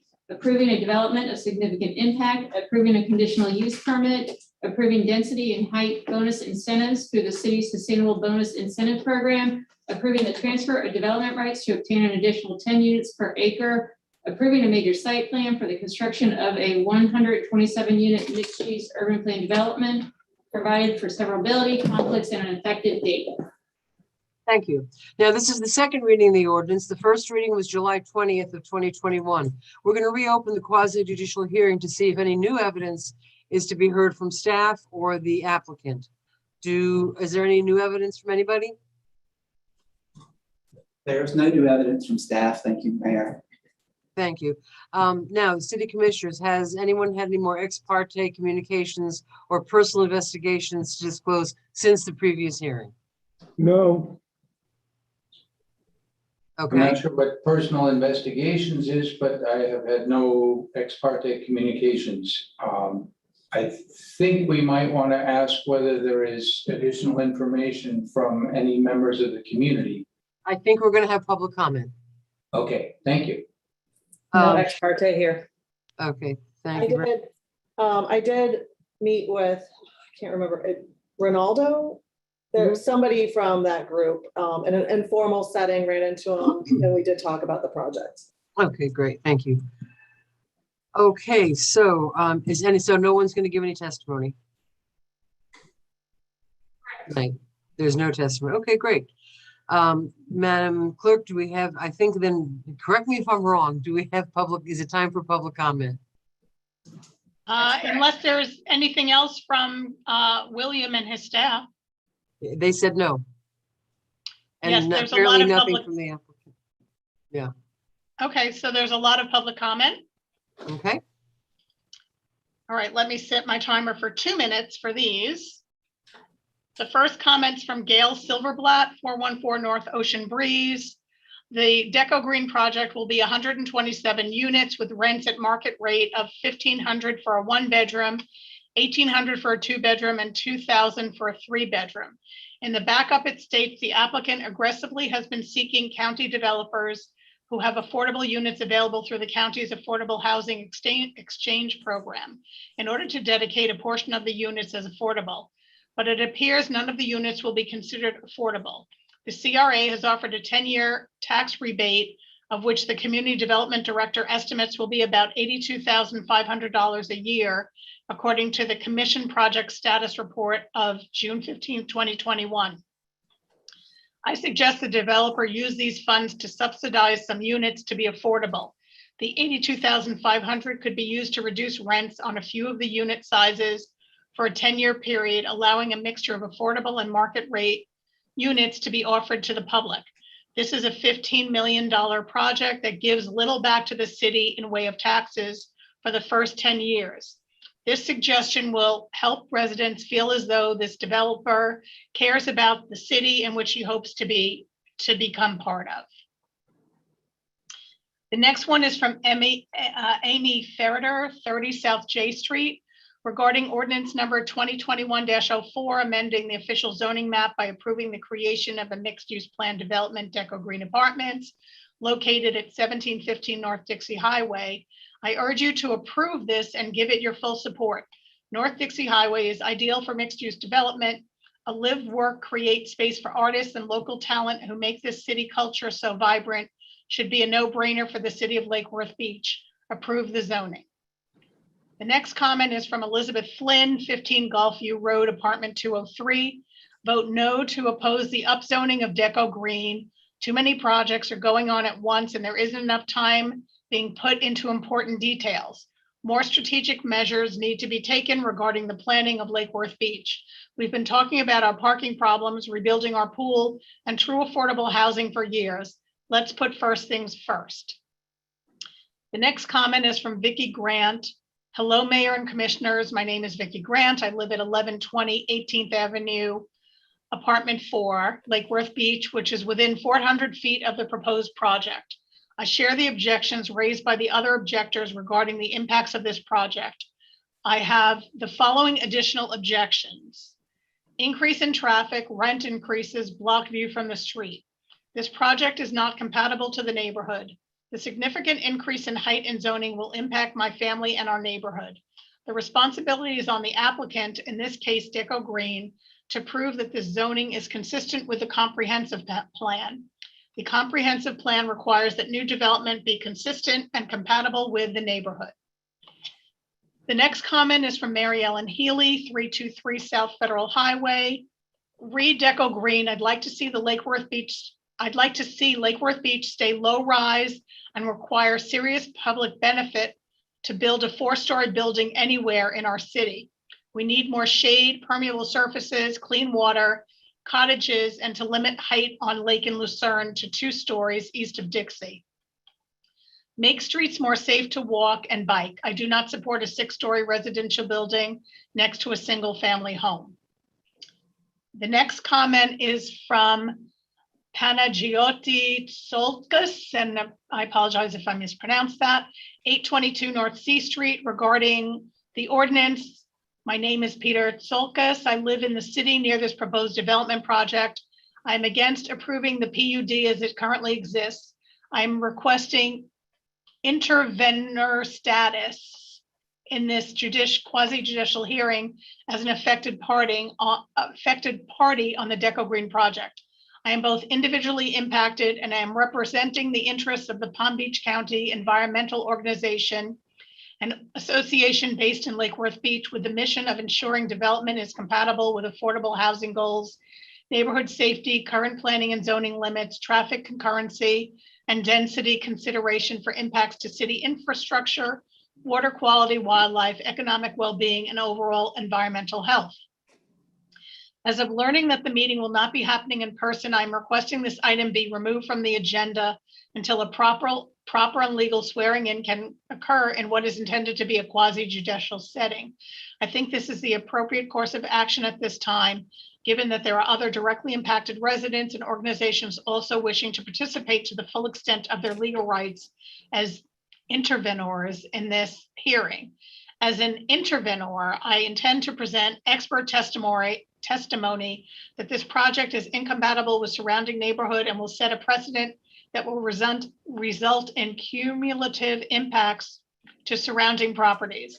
In reviewing the available material for this PUD application, it appears clear that the applicant has not met their burden of proof that they require this upzoning in order to make the project economically viable, nor have they provided a clear commitment to mitigation that would address community concerns surrounding the environmental and economic impact of this. That's the end of time for that comment. The next comment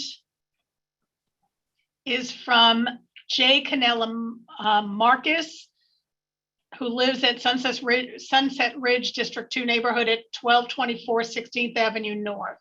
I urge the commission to vote no on the Deco Green project. My reasoning: affordable housing in the city is shrinking. One cannot deny that it is tied to the relationship between developers and a competitive housing market that does not take into consideration the longtime residents of the community. For example, the average rent for a 2-bedroom rental in Lake Worth has increased 30% in the last 5 years. That's an average 6% increase each year from Zumper Statistics 2021. The residents of Lake Worth are concerned that Deco Green will continue the city's trend toward rising rental costs in the area. I acknowledge that this project will generate new growth for the city. The concern here isn't growth for Lake Worth, as we have celebrated many different communities that have migrated here from other countries. For example, Lake Worth has the 20th highest Guatemalan population in the United States from the 2010 census. Growth is beautiful, and I'm happy to have multiple cultures that create a unique city such as Lake Worth. In contrast, the growth that the city will get with this project will not be authentic or natural, but a matter of who can afford to be in the space. Thinking of the bigger picture, I could argue that wealth distribution is tied to land. As time goes by, material conditions for working class families and individuals will be increasingly difficult to maintain their place here. We, the residents of Lake Worth, are concerned that direct residents have not been informed about the project or about the potential impacts of this development project on our neighborhood. According to the neighborhood survey with 18 respondents, approximately 94.4% of respondents were not contacted about the Deco Green development. 11 of those respondents live directly in the neighborhood on 17th Street and Dixie Highway. Approximately 88.9% of respondents support. The next comment is from Jane Milner, 3400 Place, Valenquay, Delray Beach. I, Jane King Milner, am the director of Rad El Dub Community Land Trust, a 501c3 organization which provides affordable housing for low-income residents. Our organization owns 2 properties within a few blocks of the proposed zoning change. We will be negatively affected by this development and appeal to the commission to vote no on its approval. The increased height and density of this project is not compatible with our neighborhood. The next comment is from Gabriella Bonet, 1140 17th Avenue North, apartment 7. My name is Gabby and I live within 400 feet of the proposed project. I share the objections raised by the other objectors regarding the impacts of this project. I also have the following additional objections: increase in traffic, parking for the huge increase in units, rent increases. This project is not compatible to the neighborhood. The significant increase in height and zoning will impact my family and our neighborhood. I apologize, I need to take a sip of water. The next comment is from Noam Brown, 1701 North D Street. I am submitting this comment to express my opposition to the proposed Deco Green project located at 1715 North Dixie Highway. I understand the importance of taking advantage of potential revenue sources for our city, but there are certain things that take precedence. First is the existing building height restriction, which this project does not adhere to.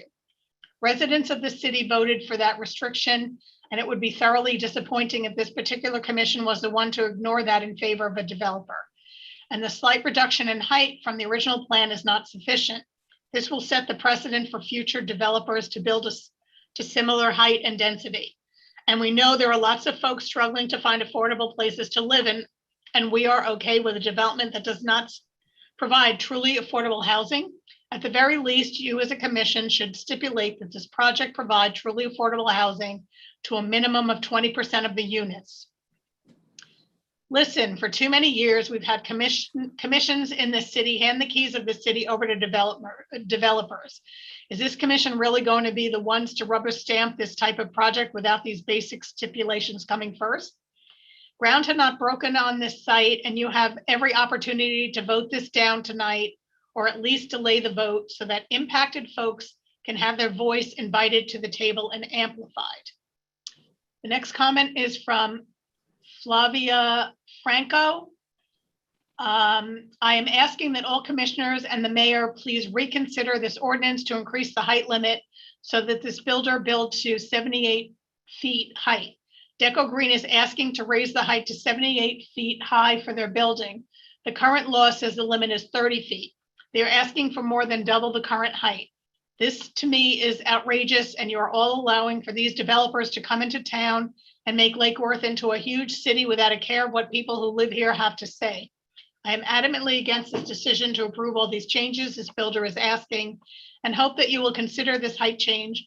I am all for businesses in our town growing and becoming more prosperous. Giving handouts to a builder is not the way. Okay, the next comment is from Oliver, no last name. I'm the general manager of a small business in downtown Lake Worth, and I'm excited that some place like Deco Green is coming to this area. Their passion for the community and the surrounding area of Lake Worth Beach is something I haven't seen from any development companies. Even some of the existing spaces that are options for someone to open a small business are owned by local people, and they aren't even close to being affordable.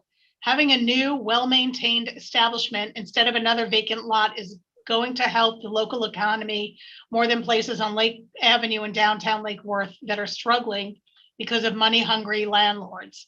Having enough space in Lake Worth is also becoming non-existent. We need to start focusing on what we need in the future for Lake Worth and not focusing on keeping Lake Worth small. Deco Green will be one of the economy boosting establishments that is actually owned by ethical individuals. Okay, so now we have people who wanted to read their own comments. They are supposed to, in order to be allowed to be promoted to read their own comment, their name has to match the name that they submitted online.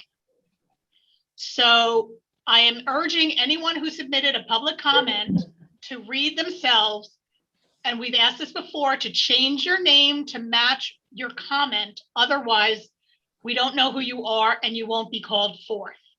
So Keith, can you please promote Adam to make a public comment? Adam Spessa?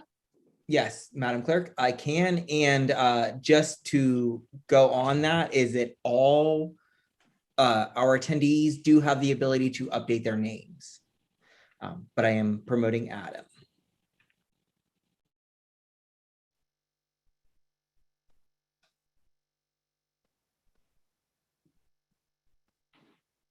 He's muted.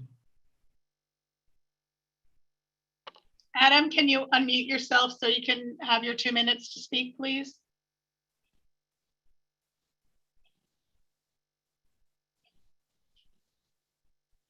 Adam, are you there? Next. Okay, so next, Keith, would you promote Daviano Sins?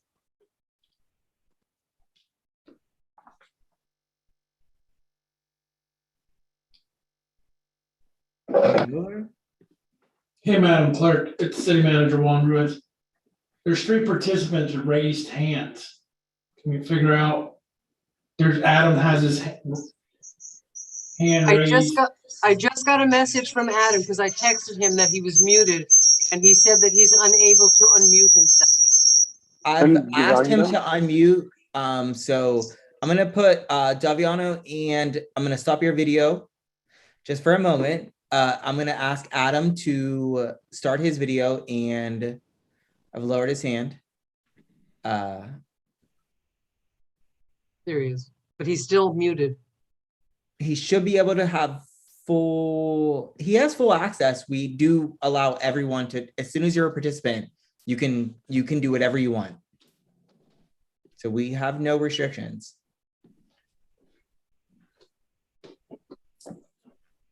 Madam Mayor and Madam Clerk, and Commission. How about Daviano, can you unmute yourself? I muted Daviano because Adam was still, because he was raising his hand, but he's not able to speak, so I'm going to send him back.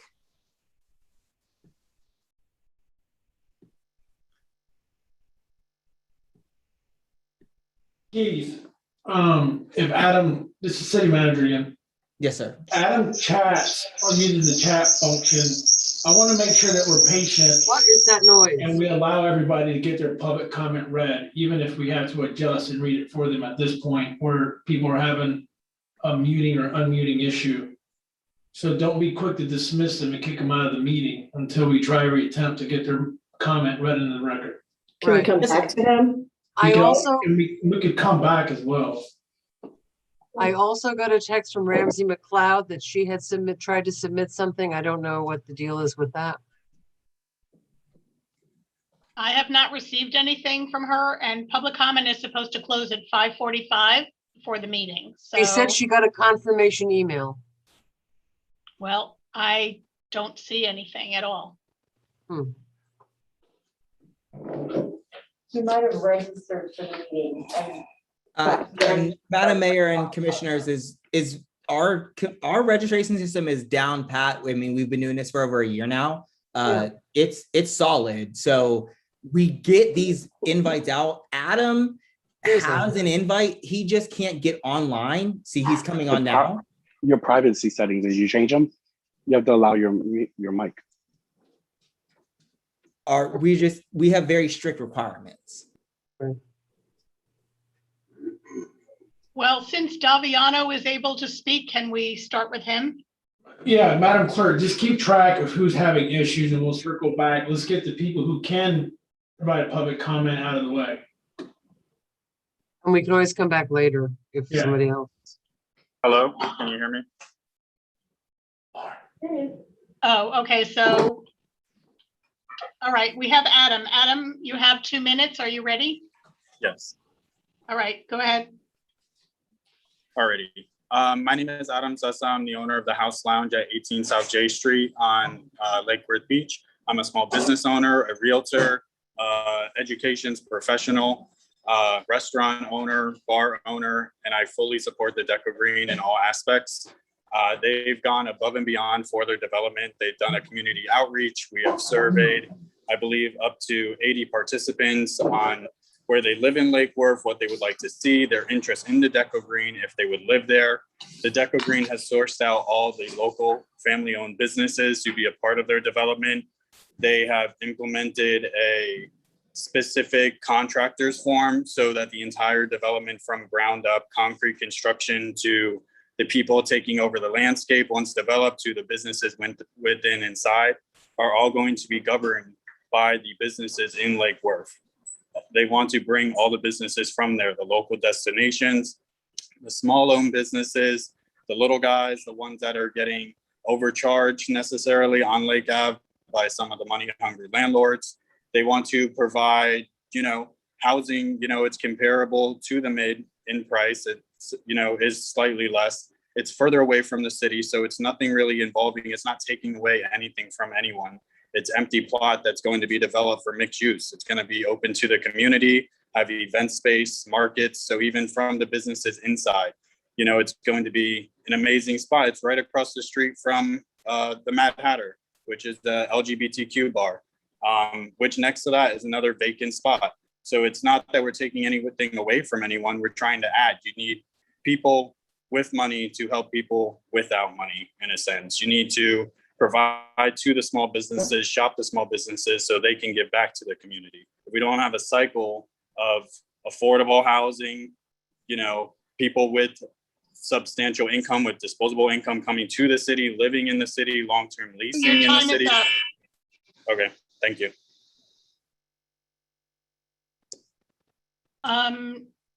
Daviano, can you unmute yourself? Hi. You have 2 minutes. Are you ready? Yes, of course. Go ahead. Hi, I'm Daviano. I'm Daviano, saying they, them pronouns, not he. I just want to let you guys know that I am a Lake Worth Beach local. I support the community. I am actively in all of our LGBTQ events. I'm a local drag queen, artist, locally having a small business in town. So I just want to basically double up on what Adam said. I really like what he said. They have done their part. I think when it comes to, crossing their I's and dotting their T's and all that stuff. Oh my God, the pressure of 2 minutes. So regardless, I think what it comes down to is an age thing. And I don't want to say this, this is no offense to anybody else, but the younger community would thrive in a project like Art Deco, talking about small businesses and affordable housing, bringing those younger people in who have disposable incomes, who want to live in Lake Worth, but can't afford to live in Lake Worth because it's a rundown building owned by some landlord who's just raising the rent. Me personally, in my apartment alone, my rent has went up $300 this year, $300 with nothing changed.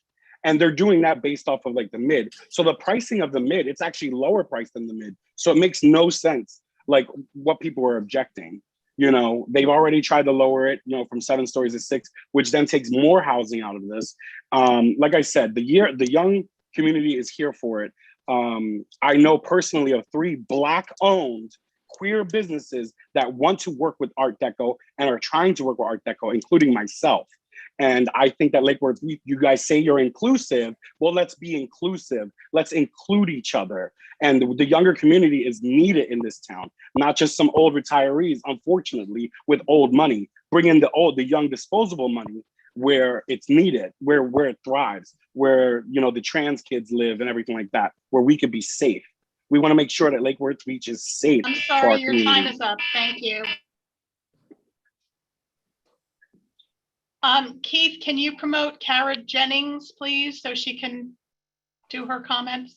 Yes, I can, Madam Clerk. One moment.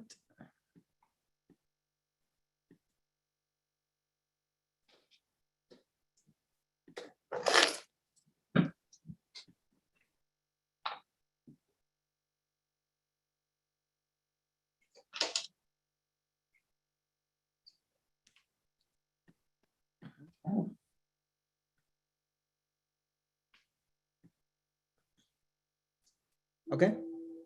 Kara Jennings should be online and be able to talk. Hi, can you hear me? Yes. Okay, you ready? Your 2 minutes starts now. Great. So I have a lot of concerns. I spoke about these concerns at the June meeting.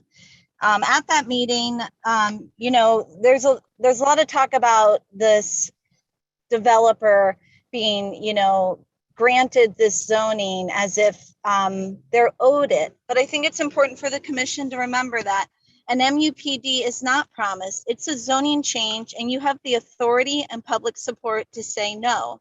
Some planned unit developments are done well and deserve your support. This is not one of them. This MUPD has an extreme upzoning element to it that is totally incompatible with the neighborhood. At the June meeting, when this item was tabled, Mayor Resch wisely requested that the project come back with a height of 4 stories. 4 stories is still, you know, generously above the 30-foot maximum that originally is the base height for that property.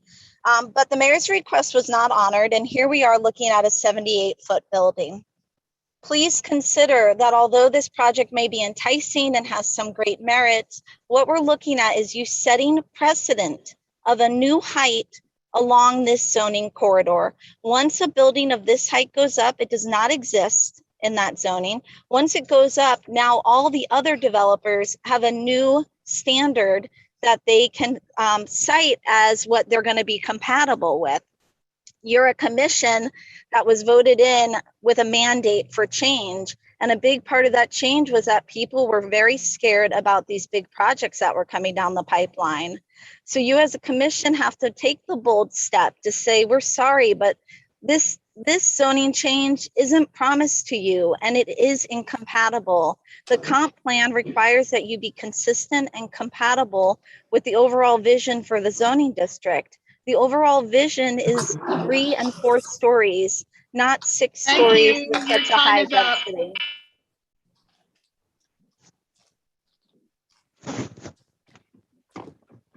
Madam Mayor, that's it for the comments. However, I just did receive the comment from Ramsey McLeod. Apparently she sent it in this morning, but it never came through to the city clerk email. So I would like to read it, please.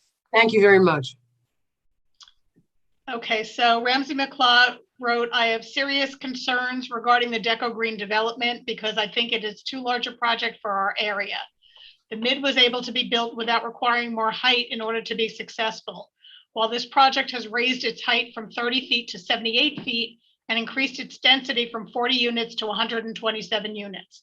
I appreciate the efforts made to address our initial concerns regarding its original design. However, I still feel the scale is just too large for that neighborhood. I have a real concern that this commission feels that every new development needs to start with 100 units in order to be viable. Yet not a single new development project is addressing the affordable housing issue in our city. Again, this is another development from the CRA pipeline that is more advantageous to the developer rather than the residents of Lake Worth. The sustainability program is seriously flawed because it allows developers to gain more height and more density by including items that bear no benefit to the city. This has become their workaround to our height and density limitations. This commission was voted into office based on the commitment to listen to the residents and allow their voice some weight in these decisions. Just because the CRA generates a project with a developer doesn't mean the residents are on board with it. Your continued advice to get involved early in the process is all well and good, but residents rarely know what CRA has planned for their area. So by the time it reaches you, residents now feel informed enough to offer input. This develop, sorry. This development, along with those already being constructed, sets a bad precedent for our city. As you continue to allow such large complexes in our area, our charming small coastal image begins to fade away and we just become another location of high rises. Please stop the onslaught of such developments and begin requiring more thoughtful developments that better reflect the vibe and charm of our city and provide affordable housing to the residents. That is the end of public comments for this item. Okay, I'm just getting another email about another comment, but from a Tanya Yali. And I have also, as we're trying to figure out who's allowed to comment here. I mean, it's too late to submit now. I don't know what time this lady did it, but she did send it in. We have very specific requirements for safety reasons. Yeah, Madam Mayor and Commission and everyone, this is Keith. I've kind of run these meetings since the dawn of time, since we've done the Zoom thing. We do have very specific roles. Like, you really need to give us your full name. We need to know exactly who you are, because we work with IT. We've seen our sheriff's department get hacked. You know, we follow very specific roles, and we've been a very good city. We do not get hacked. We run by the goal. We have guidelines. We follow all of them, and our meetings run very successfully. So we do ask that everyone follow all of our rules, and that's just. I just want to acknowledge that I had somebody who's trying to raise their hand right now, whether we decide to let her speak or not. She did email and said that she was coming to the meeting tonight. So this was a short notice switch. So I think some people may have been planning to come and speak in person and didn't get their comment in time, but I just wanted to acknowledge that, but I can understand. Madam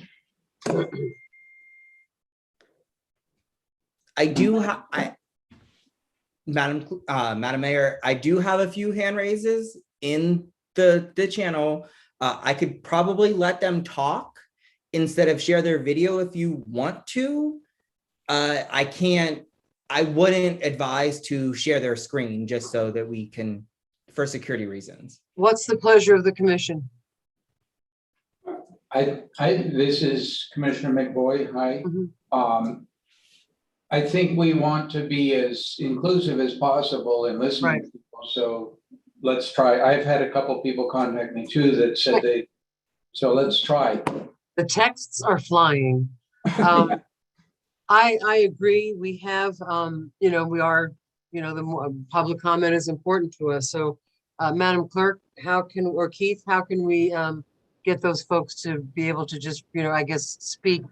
So, Madam Mayor and Madam Clerk and Commission, I can make it happen tonight, but we definitely ask, it's very important for us to make these meetings work well, that everybody they follow the process, because if they don't, we do not know who people are, and we can't keep track, and we cannot, ensure security of everyone, our meetings, our commission. Right, but I did get a copy. I did get a copy of the form that Tanya sent in earlier today. So it's not like a ghost person. She did submit something, and she's available to speak. Yeah, so we can go ahead, and if that's the wish, we can do that. In the spirit of transparency and hearing from our citizens, I think we should allow that to happen. And it was a last minute change, so there's some, I think there's some confusion. All right, so I would request Tanya, and Dana. Right. Those are the ones I know of that have, but I don't know that we want to keep this open all night long. Exactly. I agree, but if yeah. And this is Keith one more time, Madam Mayor and Keith. Yes, sir. Start reading the comments. Yep. Tanya's online. Okay. Thank you. Can you see my video?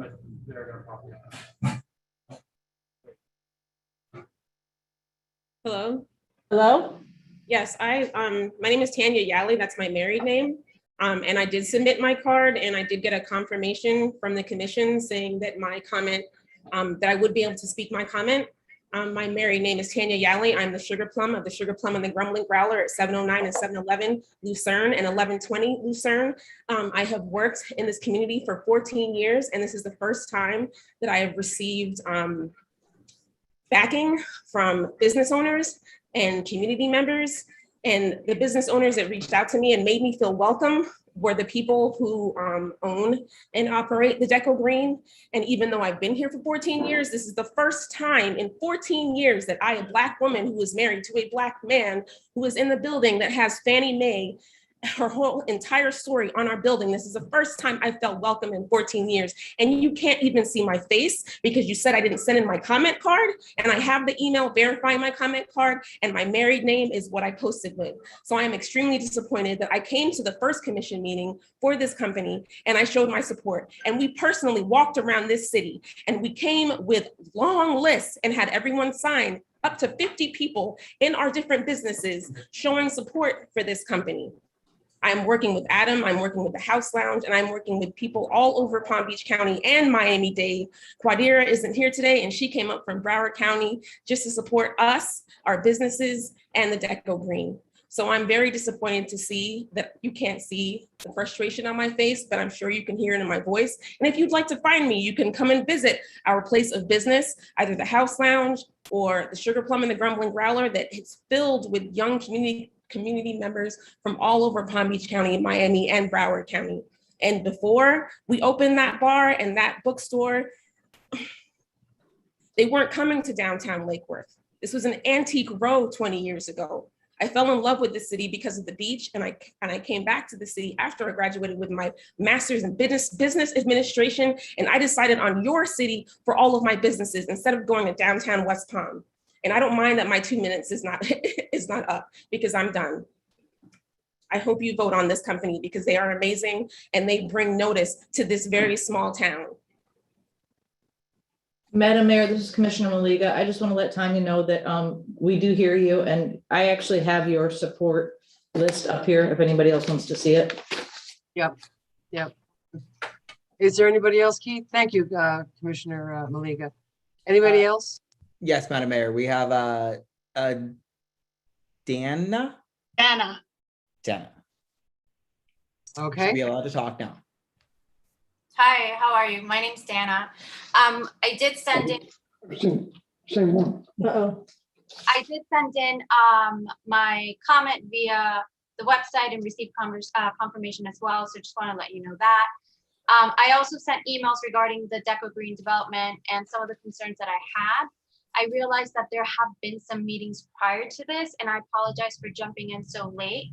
But I personally did not know anything about the project and the willingness to accept yet another unaffordable housing development in the community. Had I known that, I would have gotten involved sooner. The first time I heard about the project was through the House Lounge and Sugar Plum when they marketed an event the day of. I was unable to attend since it was marketed that same day, and I'm not faulting them, but I'm just saying that community engagement that was promoted just seemed like a last-ditch effort to inform the community. Now, according to the commission and the developer, there's a lot of positive feedback about the project, and I'm curious as to who the positive feedback is coming from.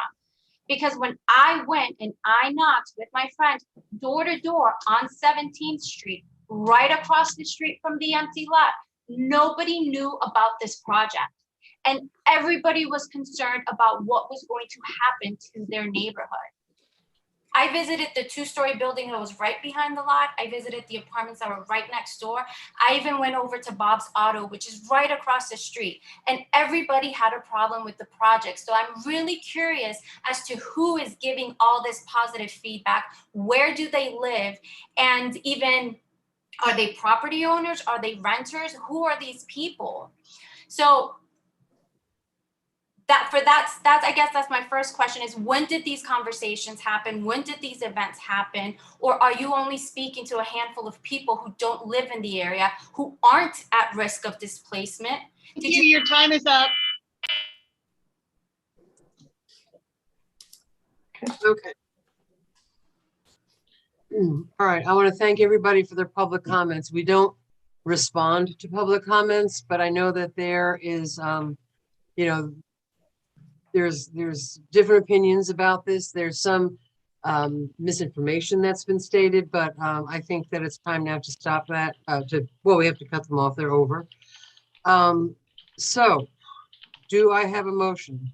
Oh, we have an ordinance. Do we have to read the ordinance? And Madam Mayor, before we leave altogether the comments, I think a number of the people that have commented have also reached out to Erin Sita in Community Sustainability and indicated they would like to be recognized as affected parties.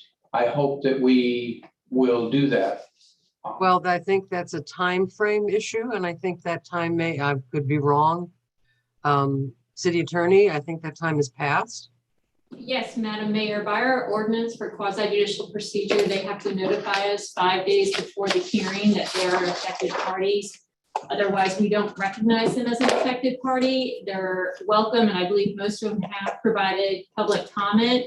And should they desire to pursue rights as an affected party, depending on what happens tonight, they can certainly take this further if they decide that they are truly an affected party.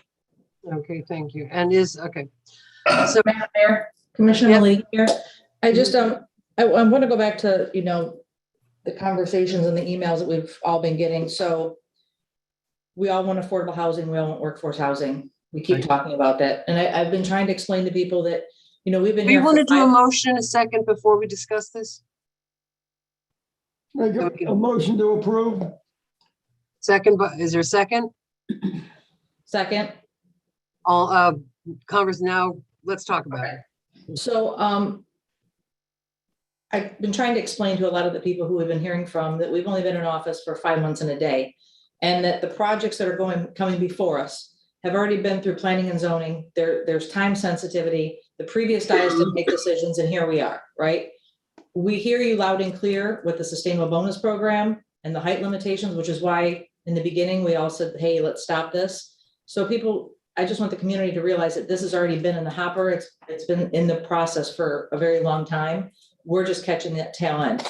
With that being said, I did go back and look at what the workforce housing is compared to what they are charging for the Deco Green project. And for a 1-bedroom compared to workforce, it's $54 more. For a 2-bedroom, it's $65 more, but it's $4 cheaper for a 3-bedroom. So even though it's not workforce housing, it still is some of the cheapest new housing in Palm Beach County that's coming forward. And we are going to continue to work hard for more workforce and affordable housing. But I just want people to know that these numbers are not totally out of line. It's in the 80 percentile, according to, you know, the housing authority, not my authority.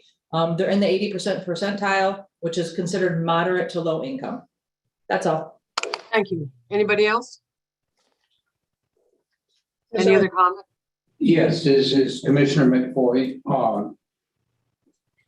I have heard from a lot of folks in the community. I've also myself thought a lot about the project. I continue to like some of the aspects of the design. I respect that the developers did listen to us in part at some of the concerns that we raised.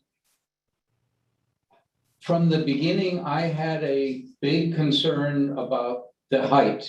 7 stories was definitely out of range, and 6 stories was slightly better, but really not very comfortable for me as far as this being a community that really has many different ways over a number of years expressed their desire to not go up high. And so I have a big concern with that we are modifying our zoning, which would allow 30 feet and about 3 stories. And that's, you know, I think there would be no opposition to that.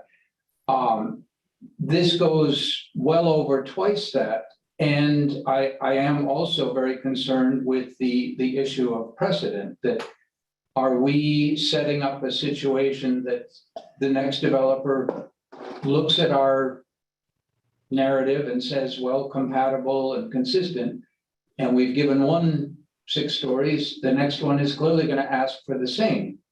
And I don't think the community is all that enthusiastic about that level of development. And that's probably part of the reason why our original zoning didn't go to 6 stories. So we have all, as a commission, expressed concerns in past developments that we've looked at, all of which we have approved so far. Despite, as has been noted, having been elected on, in part, maybe large part, a mandate to really look closely at all these developments that are being proposed. So far, we've passed them all. This is one of the highest ones in a very visible part of our city. So I feel, and also, you know, the other side of it is, okay, it's high. How is it helping us out with an issue that every single person, as far as I understand, on this commission is very concerned about? We all read the news. We all are aware of the house prices in Lake Worth. We're all aware of the rents that are going up drastically. And we're also aware that our AMI, our average median income, is quite different from the rest of the county. So using county numbers probably doesn't get at the issue that was raised at the recent workshop of truly affordable. And I'm not seeing affordable housing in this development. It's a big development, 127 units. I am seeing a 10-day tax holiday, which sort of flies in the face of the argument that we often hear, well, we need to build more because we need to raise our tax base in the city. And then we give away 10 years of the taxes. I think the proposal to consider supporting workforce housing and perhaps using some of that tax holiday to do that in 10 or 20% of the units, that would, I think, increase the level of comfort. It doesn't address the height issue that I think a lot of people are quite uncomfortable with. If they come down to 4 or 5, I think we'd all go, do it. It's great. At 6 stories, it's a lot harder to support it. So at this point, unless I see a clear way of getting workforce housing in it at a 10 or 20% level, preferably 20, I can't support it. We can't, can you just go over quasi judicial again? Please. Absolutely. So in a quasi-judicial procedure like this one, we are looking at the different criteria of what you're approving. One of the things you're approving for this property is obviously the plan development. There are requirements in our code for a plan development, and those requirements are set forth. If you go back and look at the original staff report that staff does before they go to planning and zoning, which in this case was back on May 5th, they lay out all the criteria, including the criteria for plan development and everything else that's being approved, because you're also looking at a conditional use permit, the sustainable bonus incentive program, transfer development rights, major site plan, and development of significant impact. You look at those criteria as well. Staff goes through them before the application goes forward to make sure those criteria are met. The same thing happens at planning and zoning. They look at it to make sure all the criteria and requirements have been met. And now that it comes to you, which has to, as a plan development and an ordinance, your mandate tonight is to look at all of the criteria and requirements to say that they've been met. If you believe a criteria or requirement has not been met, then if you move to deny the project, you would need to state what criteria and requirement has not been met, because you're serving as the judge tonight and you're taking this development, applying it to the criteria that's been in effect for quite some time, looking at that criteria and saying, does it meet this criteria or not? Thank you for clarification. I just want to go on the record real quick. I know, I'm sorry, Kim. We have denied a project, and that was DOCA, and we're being sued. So everybody keeps saying that. We were very vocal in saying no to DOCA. So we haven't approved everything because that project didn't make sense for our community. I'm going to add to that. We did not even deny them. All we did was give them Send them back to a P&Z. 30-day extension, and there are 2 lawsuits pending against the city. Yes. I didn't mean to deny. I mean, we were sending them back to do what we asked them to do, and they said, yeah, forget it, we're going to sue you. So we haven't laid down for everybody. Right. I have a couple comments. If there's anybody else that, Ms. Stokes, do you have a comment? Yes, I had, yes, I requested the I can't floor. see your lights from here. I know, so. I know, it must be so hard. Save the battery. This is such a hard place for, I think, so many of us on the commission, because most of us are, I know I have very conflicted feelings. From the beginning, when we sent it back, I came out and I knew coming to that meeting, I could not support a project with that height without getting anything really back in the form of affordable housing. We sent it back. They came back, they chopped off a one story, and then they went and got support from the community. And I still didn't want to approve it. I really didn't. I don't think this is the right move for our city. And we were told, if you're going to not approve it, you have to have a reason. And then I saw the support, and I met Tanya, I met the Grumbling Growler, I met Tanya and Adam with the House Lounge, and I love them as people. And I'm just being reminded of something that we were all reminded of at our conference at the League of Cities. None of this is personal. Yes, I like this developer. I want to see this developer work in our city, and I like the businesses that support this developer, but that doesn't mean I like the project. And I cannot support 6 stories right now in an area. If you drive the entire length through our city on Dixie, nothing is above 3 stories. And if you go all the way to West Palm, they don't have anything high until you get into the city, until you start getting into the city. This is not a city that has this type of height in it.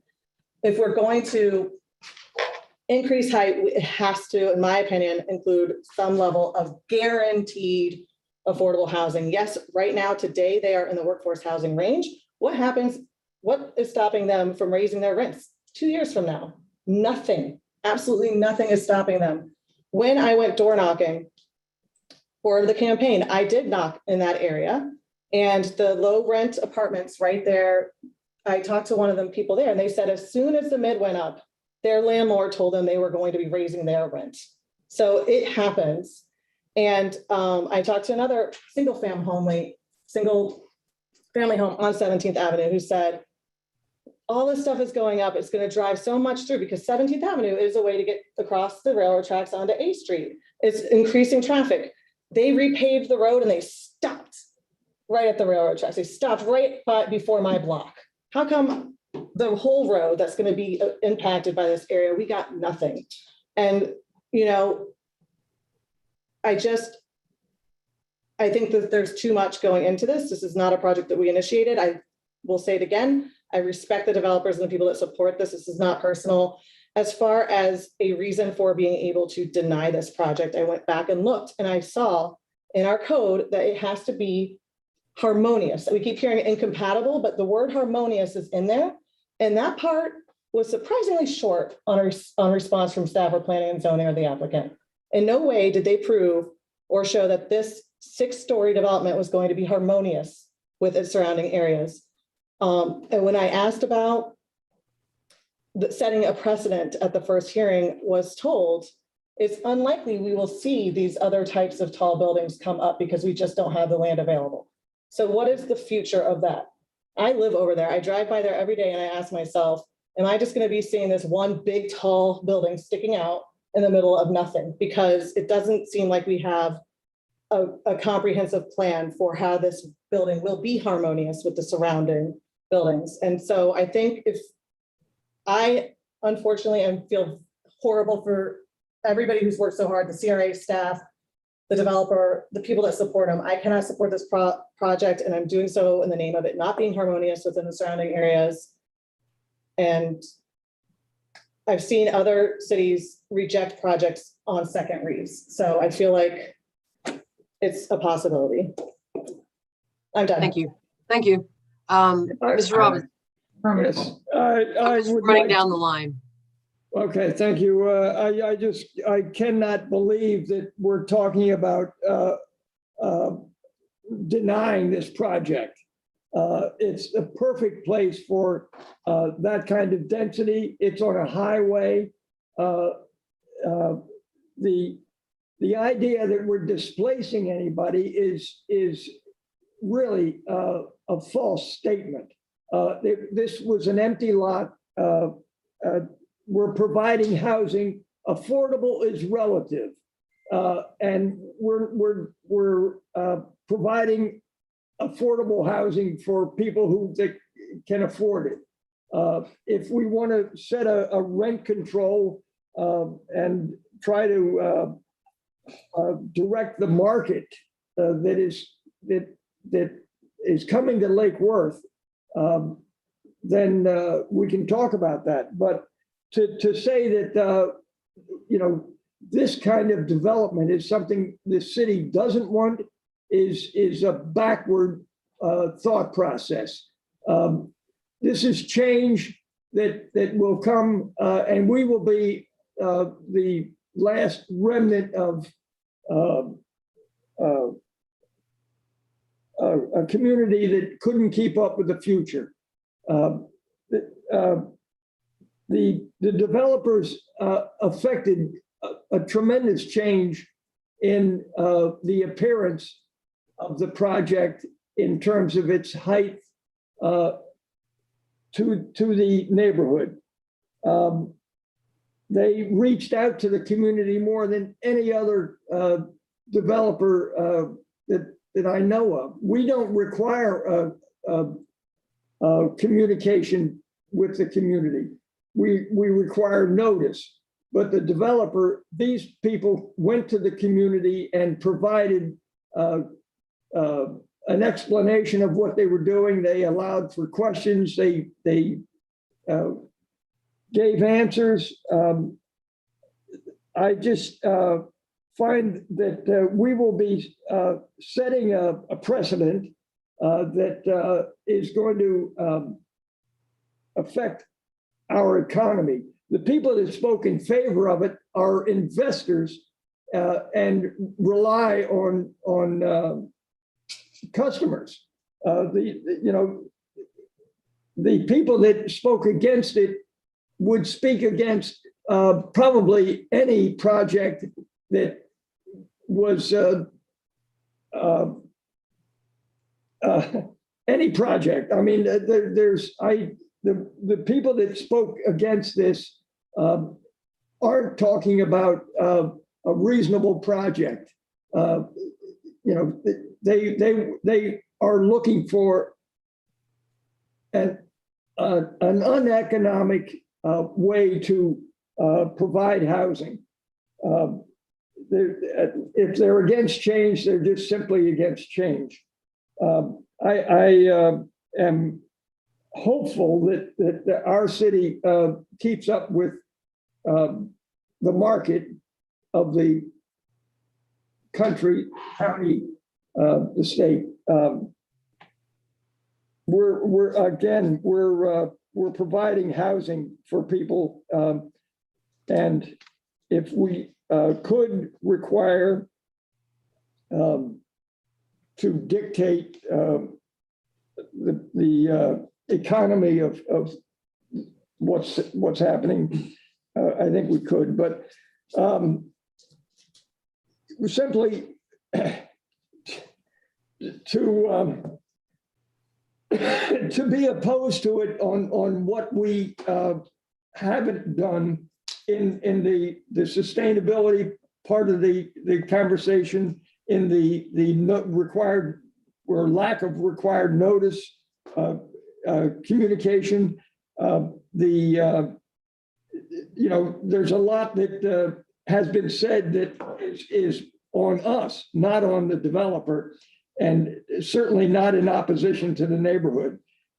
It's in a perfect location to create density that the businesses need. The people that have invested in and have businesses want this kind of density. So I think we'll be doing a disservice to the future if we deny this. Thank you. Thank you. Have I gotten everybody? Yes. I was just going to clarify, since we were reminded of the criteria, so I find it not to be compatible or consistent with the adjacent, so that would be my basis for the concern. And I'm going to ask, I'm going to make a couple comments. But in the meantime, I'm going to ask our city attorney, there have now harmonious and incompatible have been used as a reason to deny it. And I am asking a pop quiz for the city attorney. In your opinion, is that enough to support a no vote? So while you figure that out, because again, We'll see you next week. yeah. Because I also, I mean, we're talking about, I mean, all right, so my real quick comments, we've been on here. Number one, yes, this is a development that came to us and it had the old sustainability allowance in it. So, that it came to us with that, which we have now stopped. This commission has a commitment to affordable housing. That doesn't mean that because if we approve this project that we do not support affordable housing. I have asked and I have often discussed, I'm in discussions with Joan Oliva from the CRA. We have three big, the Mid just went up, the Bohemian's going up, and now this one. There's the Gulf Stream. Other than that, unless I'm completely out of my mind, that there's really not another one being considered right now. So I believe in affordable housing. I think that we have a lot of opportunities. And in fact, the CRA is already working on acquiring properties to develop affordable housing. So just if this one is approved, it doesn't mean that affordable housing is not a priority for the city. And I also think that I don't think we should say to people, if you don't want to live in a charming 1940s cottage, like I do, you can't live in Lake Worth. I think that there was a very good, someone made a comment about, bringing, I think Davian brought a comment about, bringing new, younger people in into the city. It's not that we want, there was a criticism years ago that we want higher, income people to move in. There's nothing wrong with that as long as we keep a balance of affordable housing, which is our next step. I am very concerned about the consequences of denying this. I have also, watched the developer did make quite some adjustments. They, it's a little higher than some of us wanted, but I don't remember hearing anything about a 20% requirement at the first reading for affordable housing. And I think at the second reading now, that's sort of a pop-up requirement that is a little unfair to the developers if they had not been. I don't know. I don't recall that. I could be wrong. So now that I'm done with my comments, I'm going to go back to our city attorney because again, lawsuits come fast and not that that's a threat, but I just think this is quasi judicial and it's not, I don't like it, so I'm not going to do it. And so I'm harmonious and out of, is that a criteria, and incompatible, is that a criteria? I believe in, and I would ask for William Waters to also provide some input on this, but when you look at the qualitative design standards, harmonious is mentioned, but there's a lot of discussion about what is something that's harmonious, and it does talk about that it doesn't mean the buildings have to be the same. And maybe William can speak to that, because I think what you're doing is you're looking at the overall area, but you also have to look at future development and what is allowed through zoning and our LDRs. And so I don't know if William has more input on that, but it's not just, hey, this building, everything around here is low level or vacant lot, so this can only be 3 stories high. It's more of a overall look in terms of what could be built and what's allowed to be built and what is existing. And William, I don't know. Mr. Waters? Yes, Madam Mayor, William Waters, Community Sustainability Director. In the plan development section, as well as a major site plan, there are site plan qualitative standards and building qualitative standards. In it, it does talk about harmonious transition between zoning districts, compatibility, not necessarily based on height, but a variety of things among buildings. I don't recall the actual setback, but the rear setback of this project only has to be 15 feet per the LDRs. However, it is substantially more than that.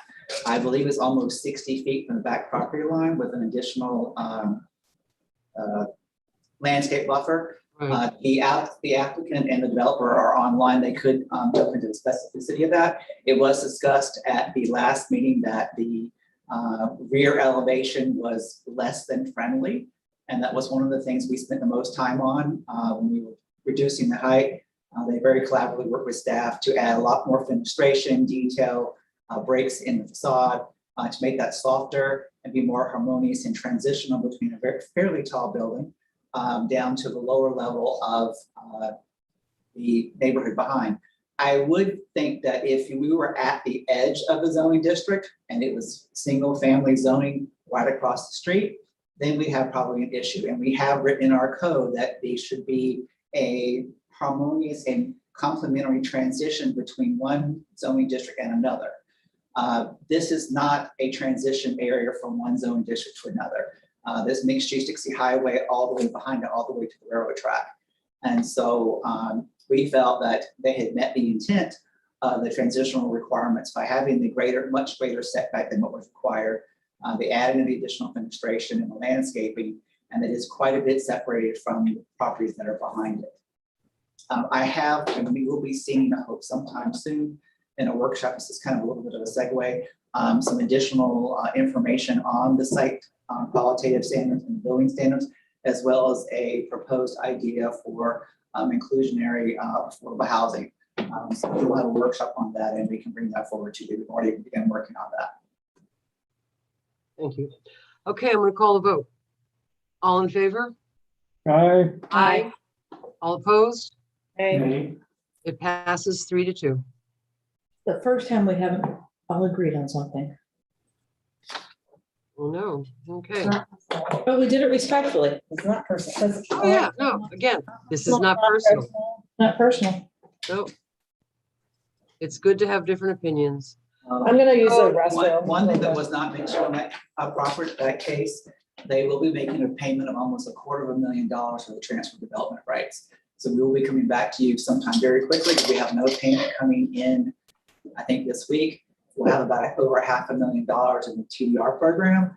And we need to speak with you about how you would like to allocate that money. Right now, it can only go for infrastructure, but there has been some suggestions from two of you to bring back a consensus that maybe have that utilized to buy down and have affordable housing be created. And at some point, we're gonna have to require the developers to have open meetings to the public, not just paper notices. Yep. Okay, thank you very much, everyone. Do we want to take a quick? Excuse me, Madam Mayor, Sure. did the city attorney read the title of the ordinance? Yes, I did. Yeah. Okay, thank you. It's been so long, I forgot. Is there any chance we could take a 5-minute break? I was just gonna suggest a 10-minute break. Okay. Even better. Let's take a 10-minute break. See you in 10 minutes. Okay. I already took the M&M break for personal. So listen, I don't even know.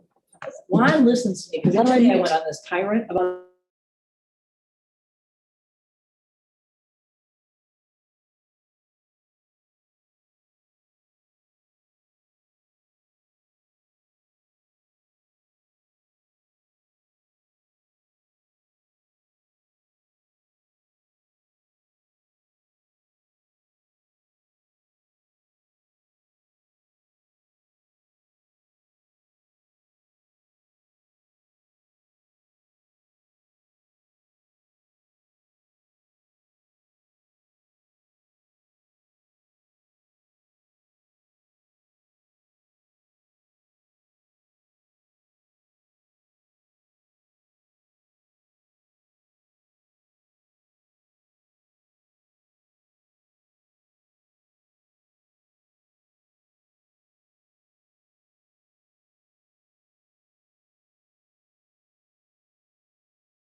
Madam Mayor, it's 8:42. Are we ready to resume?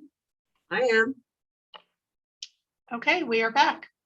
And I think we're down, just correct me if I'm wrong, I think we've done some work already. We're down to new business D on Memorial Park. New business C. C.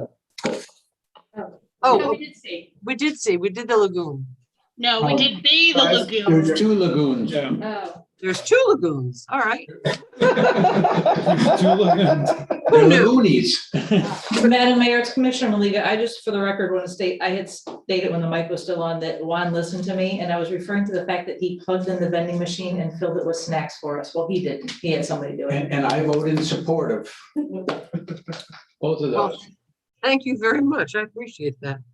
I hope they're healthy snacks. Oh, they were the They most are. healthy. There's nuts and baked chips and all kinds of fun stuff. Oh, my goodness gracious. Well, that's fun. All right. So item C, resolution 53, 2021, authorizing the submission of an application for funding assistance under the Lake Worth Lagoon Initiative. Do we have a staff presentation? I see do. Mr. Shields. Good evening, Madam Mayor and Commissioner. evening. Good evening, Brian Shields, Water Utility Director. No presentation. Dr. Ashton from ERM gave the presentation earlier this evening regarding the Lake Worth Lagoon Initiative. The resolution that you subsequently adopted was for the city being the first city to support the 2021 management plan by the county. And this is a follow-on item. This would be an application for funding assistance. The legislature has allocated money towards the program. We are in competition for some of that money for water quality improvements up on Wellesley and 18th Avenue North by the addition of baffle boxes to a project we already have under construction. This would go a long way to helping us in that underfunded project. This, again, would score us more points, the support of the commission. Okay. Do I have a motion? So moved. Nope, Oh, Jerry's here.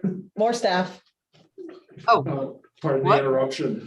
Jerry Kelly, grant analyst. Madam Mayor, members of the commission. Part of the resolution is requesting the presence of either the mayor or one of the commissioners when staff does their presentation at the Vista Center on Thursday. what Okay. time? Would anybody, I'm not certain of the time. I'd have to coordinate with either Brian or Julie. Hi, I believe it's, Oh, Julie's here. sorry. Good evening. I apologize. I was having some trouble connecting. Good evening, Mayor and Madam Mayor and Commissioners. With what Jerry mentioned, our time, I believe, is 10:25 a.m. And we have a 10-minute slot with 5 minutes for questions. It would be wonderful if we may have some support and or attendance for our application. Well, I'm going to speak here. I'm going to ask if Commissioner McBoy would, as he's our water guy, if he would be willing to attend that.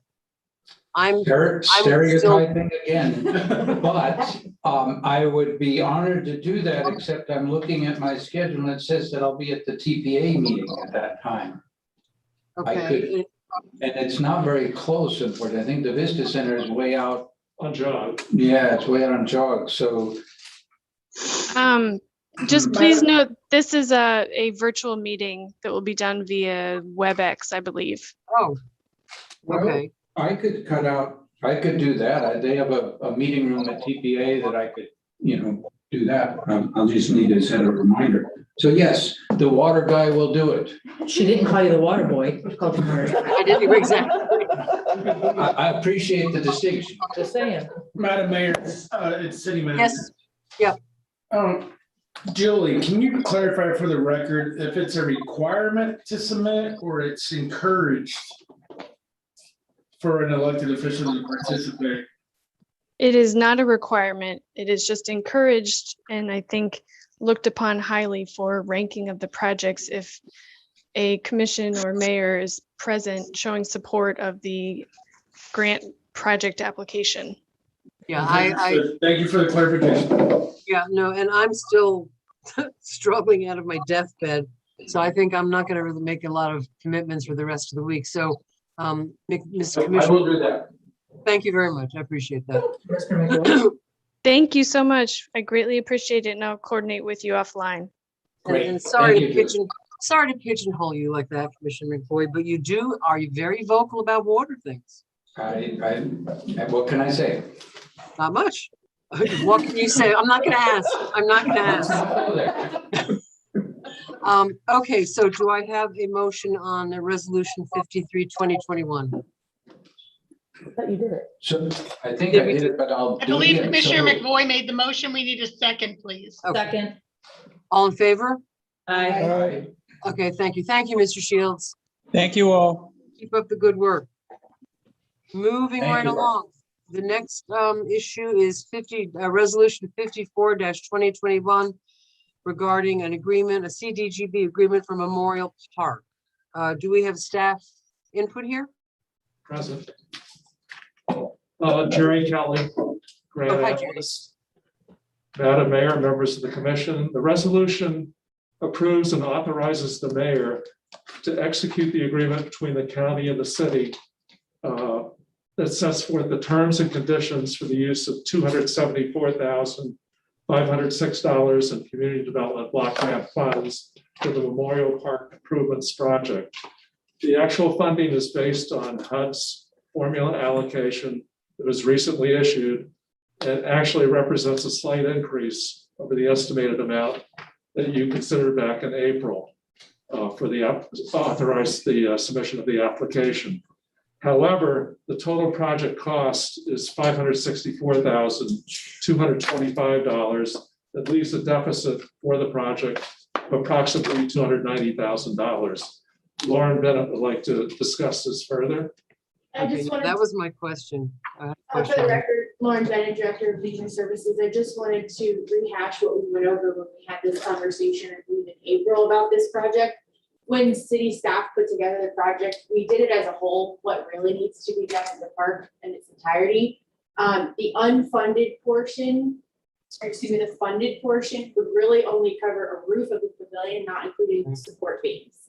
Anything else that's in the proposed packet, it would be in the unfunded portion, the fencing, the tables and chairs, all that stuff. So I just wanted to point that out to you guys. So maybe I misheard you, but did you say that the $274,000 is going to just do a roof? Yes, Madam Mayor.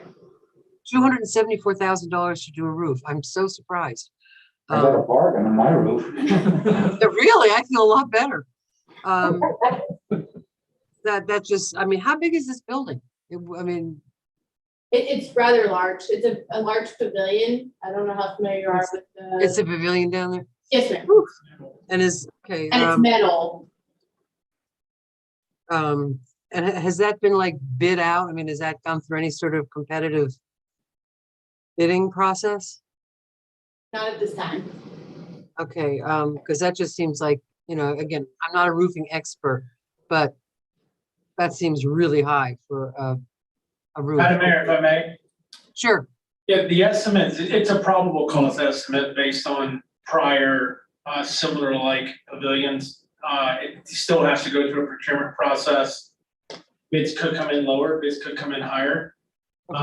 And also just keep in mind that the remainder elements of the project can be phased in over time through different various pots of funding, whether it's FERDAP, potentially ARPA, or maybe even the new infrastructure stimulus bill that's still being ironed out in the federal government. So there's other pots of money that we're looking at. We knew going in that it was a significant amount of investment to do it all. In the utopia world, we could do it all, but we'll deal with our realities. And again, So there will be a bid and we'll have different bids and hopefully one will come in less than $274,000. Yes, Madam Mayor. Okay, thank you. Anything from staff, from the commission? Commissioner Stokes? Yep. So this is the project that we held a little community gathering in here and the community voted on this project to be using these funds for. So that's, okay, thank you. Oh, yeah, no, I'm not questioning that. I'm not questioning it. It just seemed like an awful lot of money for a roof. Right, right. So, but again, if we have a competitive bid, we'll find out. That just may be what roofs cost these days. So do I have a motion? Motion to approve. Okay, do I have a second? Second, Is that Commissioner McBoy? it was with a mask. Okay, thank you. Muffled. All- No comment. I'm not going to say a word. All in favor? Aye. Any opposed? Passes unanimously. Thank you very much. And thank you, Jerry and Lauren, and you all work so hard. We very much appreciate it. So now we are up to Resolution 55, 2021, authorizing the submission of an application for funding under the Florida Recreation Development Assistance Program for Phase 1 of the replacement of playground equipment in South Bryan Park. Do I have something from staff? Yes, Madam Mayor. Thank you. Just to comment that the playground equipment that's currently on site has reached the end of its useful life. So this is a very good potential funding source for the replacement of the playground equipment in various phases. The project has also been submitted for inclusion in the upcoming capital improvements program. So, and there is no match required for $50,000 in grant funding. Is this for that big spider webby thing down at the south end? Or what is this actually? No, Madam Mayor, the web was actually just replaced last year and That's okay. our little kid train, it was under warranty, so that's currently being repaired. This is for the ages about 6 to 7 piece right next to the web. That's definitely decaying due to the saltwater environment, and we're going worst first, so that one is up to be replaced. Okay, thank you very much. Do I have a motion? Or do you have any comments from the commission? Motion to improve the South Bryan Park playground equipment. Do I have a second? It's a highly used and enjoyed park. Thank you so much, babe. Let me just. Okay, and if I hear no more, do I have a motion? I thought that was. The Vice Mayor just made a motion. Couldn't stop myself. All right. All second. Okay, all in favor? Aye. Aye. Commissioner Stokes, seconded. The motion passes unanimously. And just a quick question, Ms. Bennett, are we still working on replacing the equipment at the park at the beachfront that was taken down? Yeah. Yes, so I've actually been working on that for a year, and I just can't find a piece that would do that property justice. I've actually been going back and forth with our city manager on expanding the area and looking at different themes. And I actually just put in the request with Bruce to make sure that that money rolls over until we can find the perfect piece for the beach, but we are working on that. Thank you for the update. I thought we had something on order. I guess I was Thank you wrong. very much. Thank you. Thank you, Jerry. We're demanding only Good the night, best. Jerry. Raising the bar, setting the bar Raising high. the bar. Okay, now agenda item F, which is the paving lady off paving work, First Avenue South from Federal Highway to Ocean Breeze and South Palmway to South Lakeside Drive. Is this just for the sidewalk? Good evening, Madam Mayor and Commission. For the record, Jamie Brown, Public Works Director. Thank you, Jamie. So this item is for work order number 7 with the paving lady for First Avenue South. This would include resurfacing of the existing pavement as well as the demo and reconstruction of the existing sidewalk and curbing from US 1 to Lakeside with the exclusion of Ocean to Palmway, because that section of roadway is actually in pretty good condition compared to the other. Okay, so it's not just the sidewalk, it's also the road. That is correct. This would be redoing the roadway, sidewalk, curbing, and then restriping everything. Go I'm ahead. sorry. I was gonna say, we're also leaving out that final block between Lakeside and Gulfview on First Avenue South, because that's going to be part of whatever the infrastructure is gonna end up being for the Gulfview development. Thank you. Now, let me just ask, is sometimes we see roads resurfaced and then 6 months later we see them torn up for pipes and things, drainage. Is that going to happen on this street, or is this, I mean, is that road in good shape that we can just resurface it? Oh, that is correct. We're gonna be milling and resurfacing that street. Okay. And this, I did speak with, actually, it came up a few times when I did the virtual Bryant Park Neighborhood Association meetings. This is on a lot of people's radar, this particular segment of roadway, because of the current condition it's in. And this was on our list at the beginning of the year. But we needed to wait till later on in the fiscal year to make sure we actually had enough left in our road improvement budget to actually get it done. And if you'll notice on the fiscal analysis, we just have enough to Right. get this done this year. So Life on the edge. We could. yes, I have a question, if I'm allowed. Please, no, go ahead. I can't see your lights. I know. It's a So I just free-for-all. want some clarification. So we're wrapping up from the road bond, and that work is happening in District 1. Thank you so much. Right? that is correct. And then, so how do we decide, because there's a lot of roads throughout the city that still need work. So is this like, do we just have a list somewhere and this is like at the top of that list and we go there? Or how do we decide how to use these funds? That is correct. So at the beginning of the 4-year bond program, the way that was initially put together was we had every single road in the city graded. And it's basically the PCI scale, pavement condition index scale, which is 0 to 100, 100 being a brand new road, 0 being basically dirt. And the magic number was 54 on that scale. 54 was basically the failure level. So everything below 54 was a complete redo, which meant the subgrade was completely shot. Everything had to be redone. And then you kind of move up from there. So that 4-year program basically got us to a PCI of 60 at the end of this 4-year, which we're wrapping up now. So we have that PCI of 61 and moving north of that needs to still be addressed. So those first projects kind of fall at that 61 level moving up. And this is where this came in. And do So we we just do go have it through all. like you're 61, you're next, you're 64, you're next, you're 67, or is there like a bigger? Or the other way? No, we're as of right now, we're going up the list. And as we're finishing up this bond program, there will be something coming forward to you guys to see how do we move forward with our infrastructure program and funding and everything else to kind of continue on with what was left off on that 4-year bond program, because that only covered about 1/3 of the city. Right.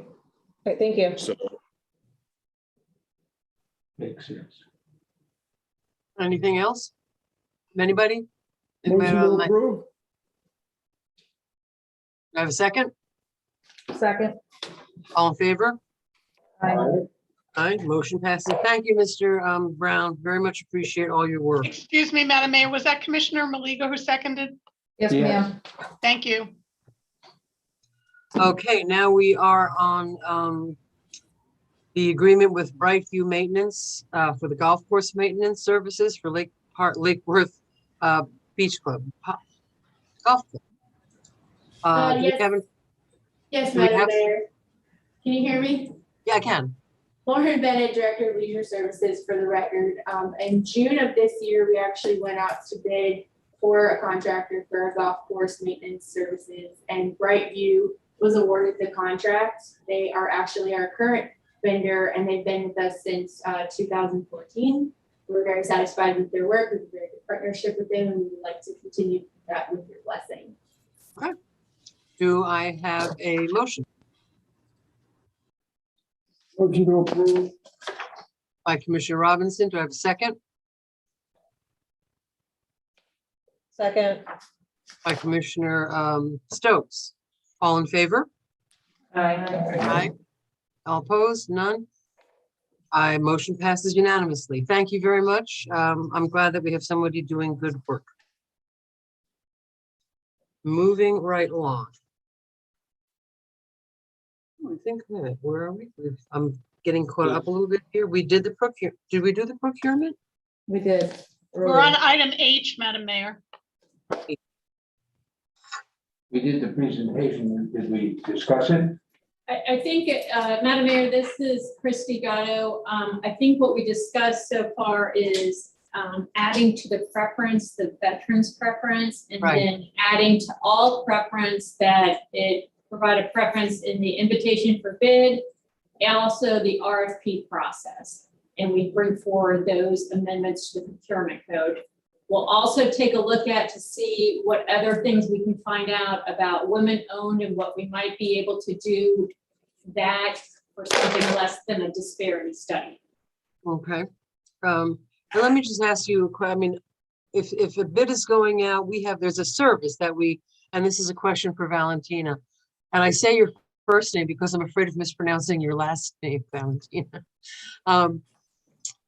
This is where, you know, we send it out to a service and it gets out and people that pay attention to this thing respond accordingly.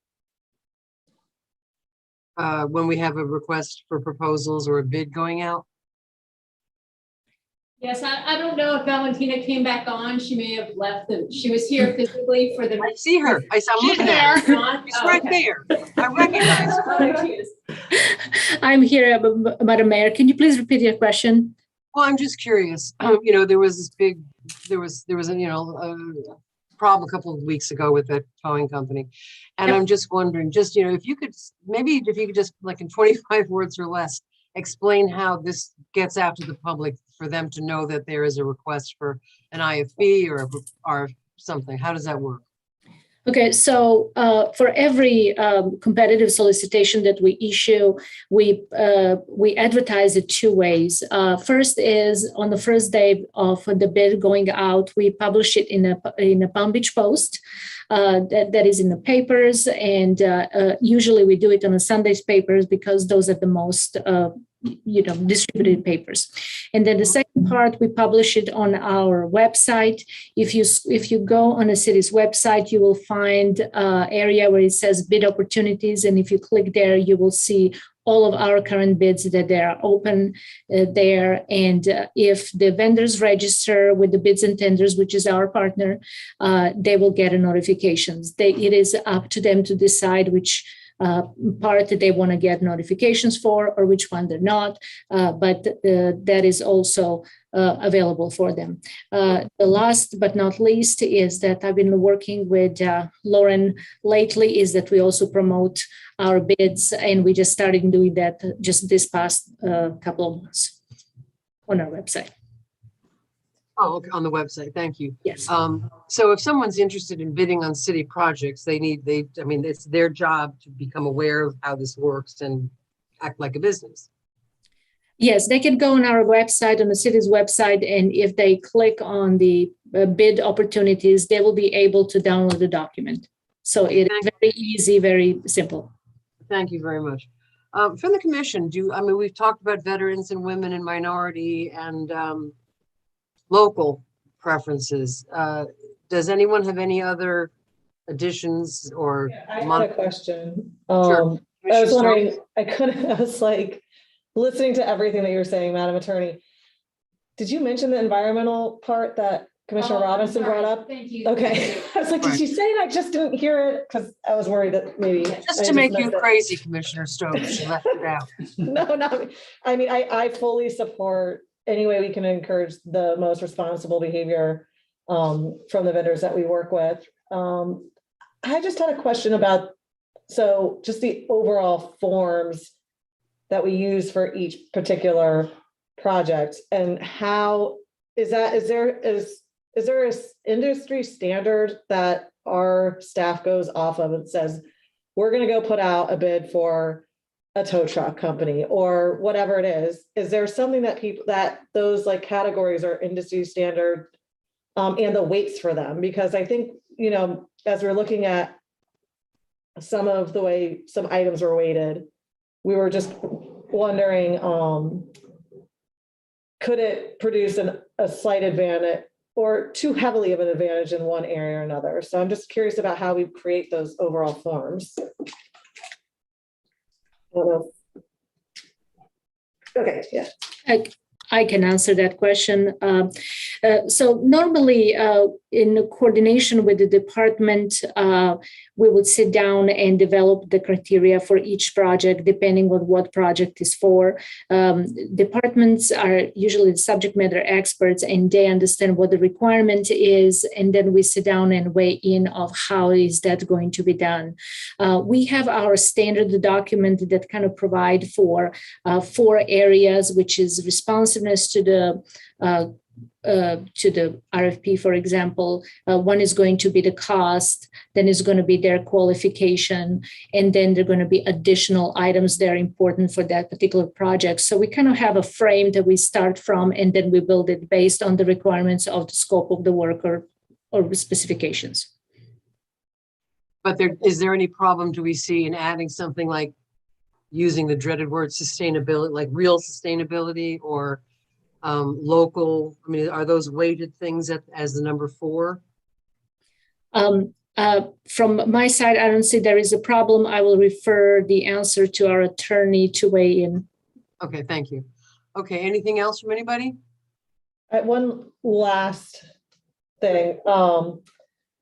When we met with the internal auditor, he had done an audit of this process, I believe. And is there, and maybe this is a question for our city manager, is he going to be coming and doing a report? Because I believe he made some suggestions for improvements about if there's like somebody weights something 1 point and somebody weights at 10, let's pull that up and have a discussion about how those two, like somebody thought it was perfect and somebody thought it was horrible.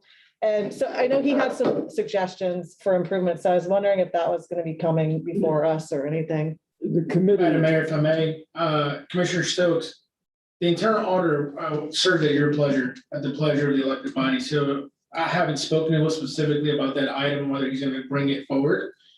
He does come forward and provide reports, kind of updates on a periodically basis. But I can definitely talk to him about this specific item. If it's a wish of the elected board to have him come and speak to you directly. I think he had already spoke with Valentina about some of these things and changing the category of the judging and how many points go in each box and trying to make it more equitable, if you will. Right. Well, it'd be great if we all got word of that as it comes out. And he spoke of the training of the committee too. Yeah, they were all seem to be quite good suggestions. Right. So is that something as a body that we need to put somewhere so we can say, yes, this is important to us that you move forward on these suggestions? May I, Madam Commissioner?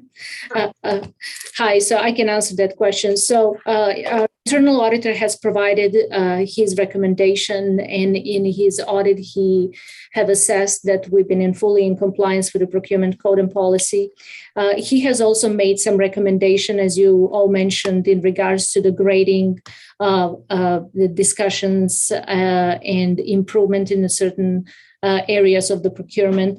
I'm happy to report that while during this audit, we have implemented a lot of improvements and instructions for the evaluators, and we've been already been working on that and using the evaluations with this new improved process. If you have any additional suggestions, we'll be happy to work on that. Perfect. Thank you. Motion to approve. Second. Wait, what? I don't think there's anything to It's just a approve. discussion. It's a discussion. Discussion item. Moving forward. But I appreciate your enthusiasm, Commissioner Stokes. That was Maligo. But I'll let Steve take the hit for it. I gotta say, it's very hard, and at some point, we need to fix this video thing, because you can't see who's speaking, and I understand that's a technical situation, but we gotta figure that one out. I had the same experience when I was up. It's very hard to see anybody. Yeah, and I've heard that from a number of people. Okay, so now the next thing up is ratification. Correct me if I'm wrong, Madam Clerk. We are on. You are correct. Item I, new business I. Okay, thank you. Ratification of the First Amendment to the work order number 2 with Service Electric Company for additional construction services to the 138 kilowatt voltage transmission static line project. And I'm sure we have a staff report from this one. Yes, Madam Mayor, Walt Gillard. Go ahead. Go ahead, Walt. Sorry about that, City Manager. Madam Mayor, Honorable Commissioners, Walt Gill, Assistant Director of Electric Transmission and Distribution. As you all know, we've been doing a lot of work around the electric system in the electric territory, specifically the 138 kV. And it's okay to say kV, you don't have to say kilovolt. Oh, thank you. Thank you. I find it much easier. Every time. It's kind of like doctors saying EKG, you know. So, so 138 kV. So we did the static line project last month, and in the midst of doing that project, that required us to get into the CSX Railroad along 95, which, as we discovered, once we got into the railroad right away and our right away along the lines, there's a lot of uneven slopes, uneven ground, which required us to put more blocking and more matting down to allow the high voltage transmission trucks to actually get in there and actually do the work on each and every structure that we needed to have the work done on. And it cost us a little bit more than anticipated. How much more? It was 257. Yeah, that's a lot more. And this was not, you weren't able to anticipate this before the. No, man, we tried to do as best as we can, because before you can get into the CSX Railroad, you have to go through what's called SFRTA training. And the SEC crews were going through that training, as well as our own crews and our vegetation crews. So when we finally kicked off the project, everybody had their training, and we actually were able to get boots inside that railroad corridor. And that's when we started discovering the unevenness of the terrain and everything. Hang on, I'm sorry, this is Commissioner Maliga, Madam Mayor. I just had a question. Did we go from 250,000 to 257? Or are we asking for an additional 257,000? I thought we were just making a $7,000 adjustment. No, let me pull up my, let me pull up my documentation, sorry. Good question. If it was 7, I suspect. I'm hoping it's 7. I thought it was 7,855 is what we were over. Yes, correct. Not 257,000 additional. Okay, I just wanted to clarify that. So you're only asking for $7,000 more? That's correct. Oh, I feel so much better.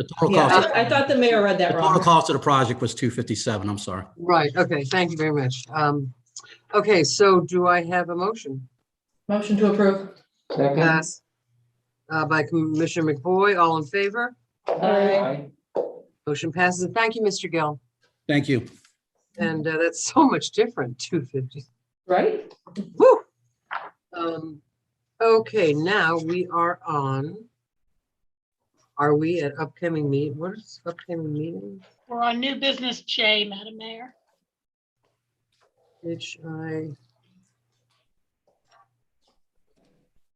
Okay, I don't seem to have that in my packet. It is Discussion the regarding discussion candidate. regarding candidates for city manager. Oh, okay. Well, here we go. Let's have a discussion about candidates for city manager. Madam Mayor, if I may, really quick. I had a quick conversation today. Mr. Colin Basinger, who is the executive recruiter that you guys selected to coordinate with you on the selection of city manager, is on the line. I did request for him to just be available in case there were any questions for him that will help you guys in this conversation. Thank you for being proactive. And I am here. I'm sorry I can't get my camera to work, so but I am here on audio. Okay. Commissioner Robinson, this was your request, I think. This is our task, and the sooner we establish a city manager, I think the everybody will be more comfortable and we can move forward. And what was? Do we want to go through the list tonight and then possibly do a Zoom meeting for those 5 and select then from that Zoom down to 3 that we want to meet in person, or any variation to move this process forward? Somebody correct, it's not on the agenda to do that. I mean, correct me if I'm wrong, somebody, but it's, it says discussion about the city manager, not. Can I make a suggestion, since we do have Colin Basinger on the line? Some of what Commissioner Robinson is saying, I think, is already part of the process. So if we could just all get caught up to, did we all send in our top email, Colin Basinger, our top 5 choices? And so that's where we are in the process and our next steps. I believe we have a meeting on the calendar. And if we could just start with where we're at now and then discuss if we feel like we need to have any adjustments, I think that might be a way of framing this conversation. So can we just, for the public, for everybody, for anybody, can we just get a nice, clear overview of the process that we're entering? Now that I don't think the public is going to be part of the discussion of our choices. Right, I'm just saying, they might want to know, what the heck are you guys doing? Like, have you? We hadn't been doing anything. Right, so I thought that- let's just go ahead and put it out there right now. I thought that was on the calendar for next Tuesday, though, wasn't that what we're doing next Tuesday? That's how 2 years goes by, 2 weeks at a time. Next Tuesday. It's on the calendar. It's on our meeting. Okay, so everybody sent their top 5 choices to Colin Basinger. I didn't. I have not. I haven't yet. Okay, so there's, Get him, Kim. it might be a good time for us to pull up on what the process is, because it's my understanding we were all gonna send our top 5 choices to Colin Basinger. He wasn't gonna share those with anybody. We were going to get together in a public meeting. We were all gonna read our list. That way, if you say somebody, I don't like, hurry up and change my vote, then we see, oh, like all 5 of the commissioners chose candidate A, top of the pile. Nobody chose candidate F, bottom of the pile. And then it goes from there. So if we could just, I think, is that correct? Colin? And I think it's good to clarify the process, certainly, but. And is there a deadline that we want everybody submitting their top 5? Because I thought that was the next step. See, and I thought we were doing that at the meeting on next Tuesday. So am I the If only I one? might- Okay. If I might help Thank you. clarify. Let's hear from Colin. Yeah, Colin Benziger and Associates. And I don't know how much the public's heard, but it might be helpful if I just said that, we had 36 candidates that applied. We selected about a dozen to look at. We narrowed that down. Some withdrew, some we threw out, to 7 that we were recommending.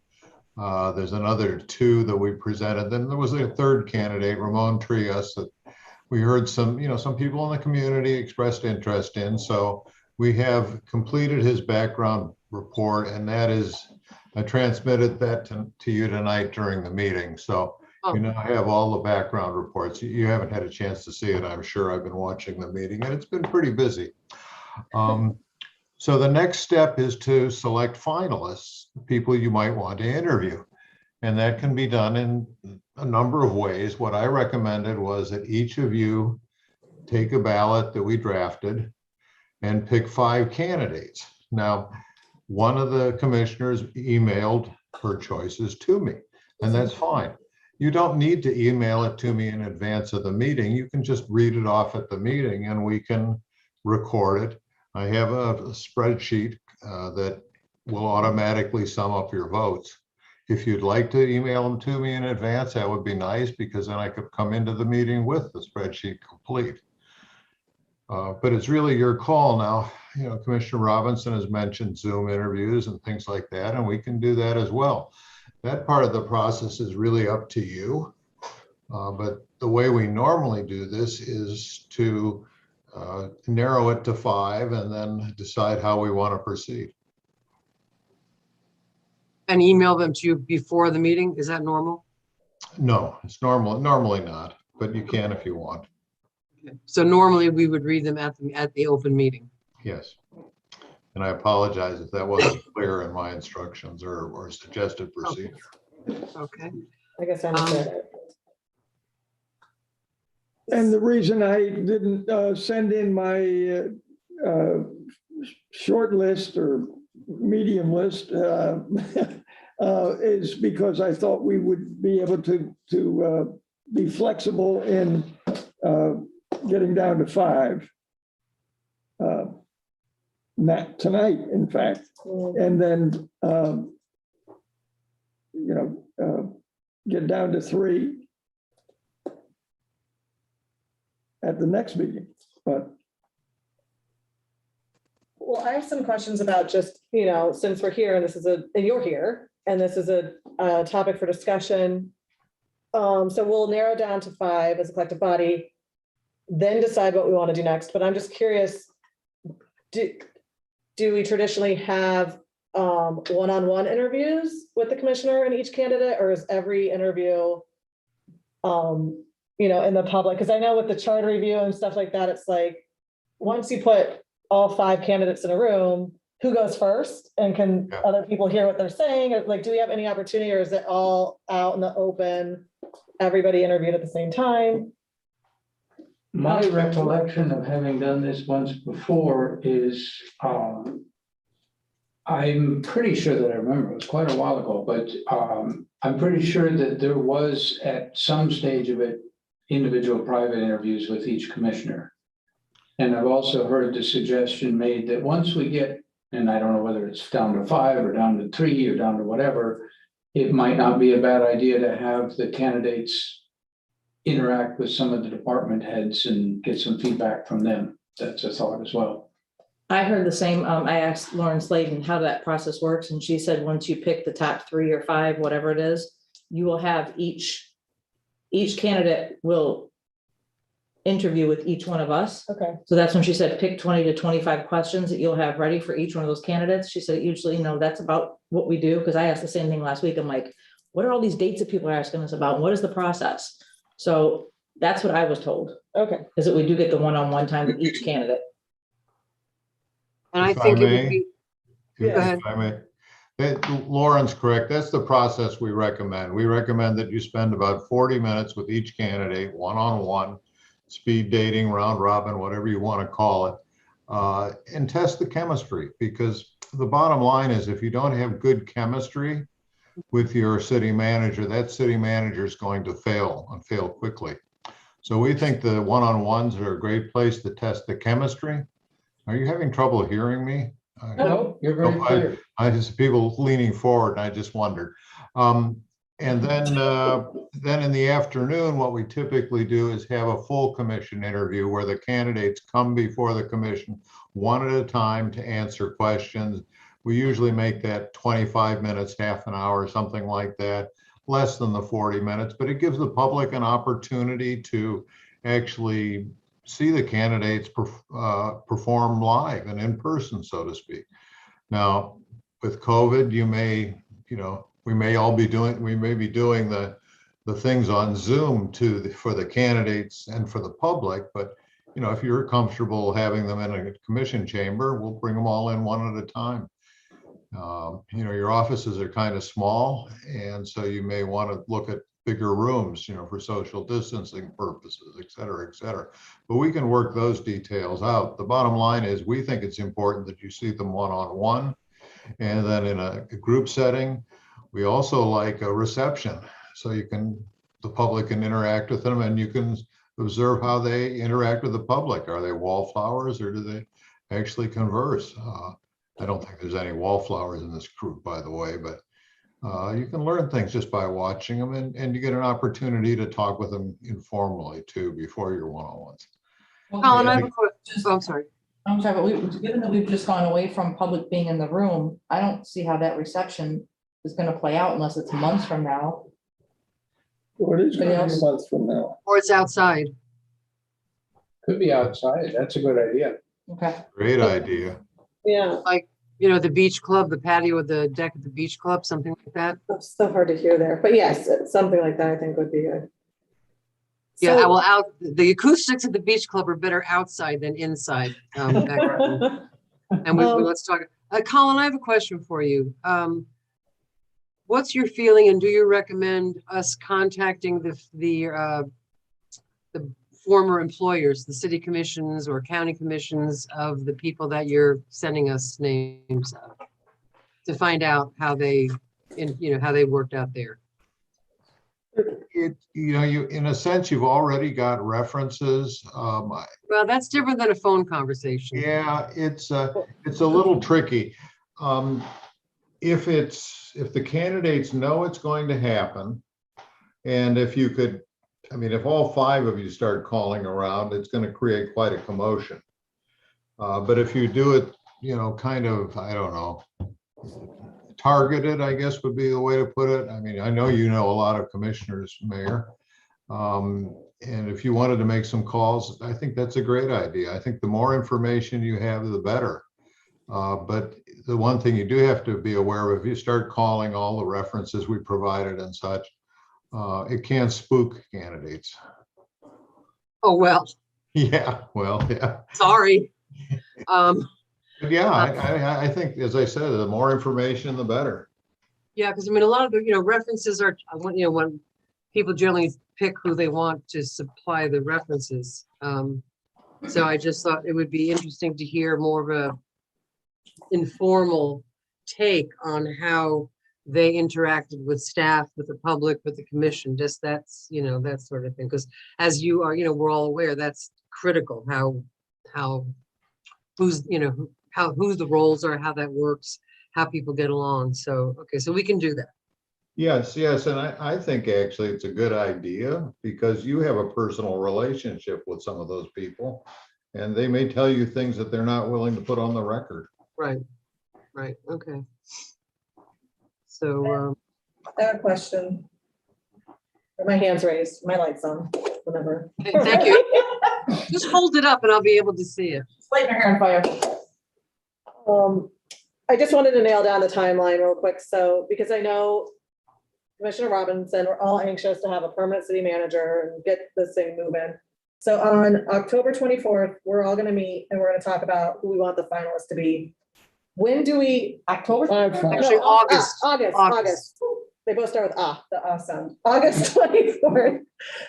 We're gonna do that. And then traditionally, is it 2 weeks later? Like, do we need to get something on the calendar? Like, I think Lauren Slade and Sylvina already worked that out last week. Because Lauren was in our office when they were talking about times and dates and when we were all be available for that back-to-back round robin quick dating thing. okay, I don't recall seeing anybody ask me, because if is it a whole day process? Like, should I take a day off of work for this? Like, I just want to know what to prepare for here. Yeah, I haven't heard either. It's pretty much an all-day process. If you What figure, day is that? I'm sorry? Have we picked a day for that? I have heard dates bandied about. I don't know that I've gotten a final confirmation yet. Okay, I'm sure that Sylvina will check with all of us, Commissioner Stokes. I've not spoken with her either about that. Okay, yeah, if the sooner the better, so I can I'll take a day off of work, but I need to give notice. So on the 24th, we're gonna have 5, generally 5, and, suppose they don't coordinate, so who, then we can end up with 8 different names. Are we gonna? No, we're gonna discuss it. We're gonna talk about, narrow it down. So okay, so the next meeting, so another week, and we're gonna talk about 5 names. Specific people, yeah. Yep. Excuse me, Madam Mayor, Commissioner Malia has a light on. In my calendar, Sylvina put save the date, September 8th and 9th for CM interviews, all day on both the 8th and 9th. Is a save the date. Okay, I don't have that, but Madam Mayor and Commission, those dates are off the table. The 8th is still Rosh Hashanah. All right. And 9th is the September 7th meeting, which I didn't realize was Rosh Hashanah. Bad me. Has been moved to September 9th. So those dates are not, you can unsave the dates, the 8th and the 9th of September for CM related things. And take the 7th off? The 7th, the meeting on the 7th has been moved to the 9th. Okay, so I need to save that date. The regular commission meeting. Right. Correct. The regular commission meeting will be on the 9th, not on Rosh Hashanah, the 7th. Okay. Oh, okay. But what about the days for the city manager dates? Unsave it, she said, right? Yeah, unsave the 8th and 9th for that. I've heard dates, but I haven't heard anything definitive, so I'm not gonna throw dates out there. Okay. I wasn't saving that date, so it's no problem. When are we gonna throw dates out? I think Sylvina's working on it with Melissa. She didn't. Is this the first you heard? Well, I see it is on my calendar, but I don't think anybody asked me what days are good for you. But if it's an all day thing, I'll have to cancel my meetings that day and take the day off of work. Right, me too. I need to know. Or a Saturday, because what I don't want to have happen is we wait until the end of September. Yeah. Trying to find a date that works for everybody. Yeah. So. That's a real possibility. At this pace. Right, I'm willing to do Saturdays.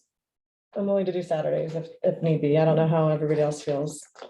I don't know if we need to do that, but I guess what you're hearing, Madam Clerk, is that would be a good idea to get together with Juan and Sylvina and Colin and try to get this nailed down. I know Selena's working on it and I have heard potential dates, but as I said, they're potential. Okay. Okay. Are they in September? Yes, they are. Thanks.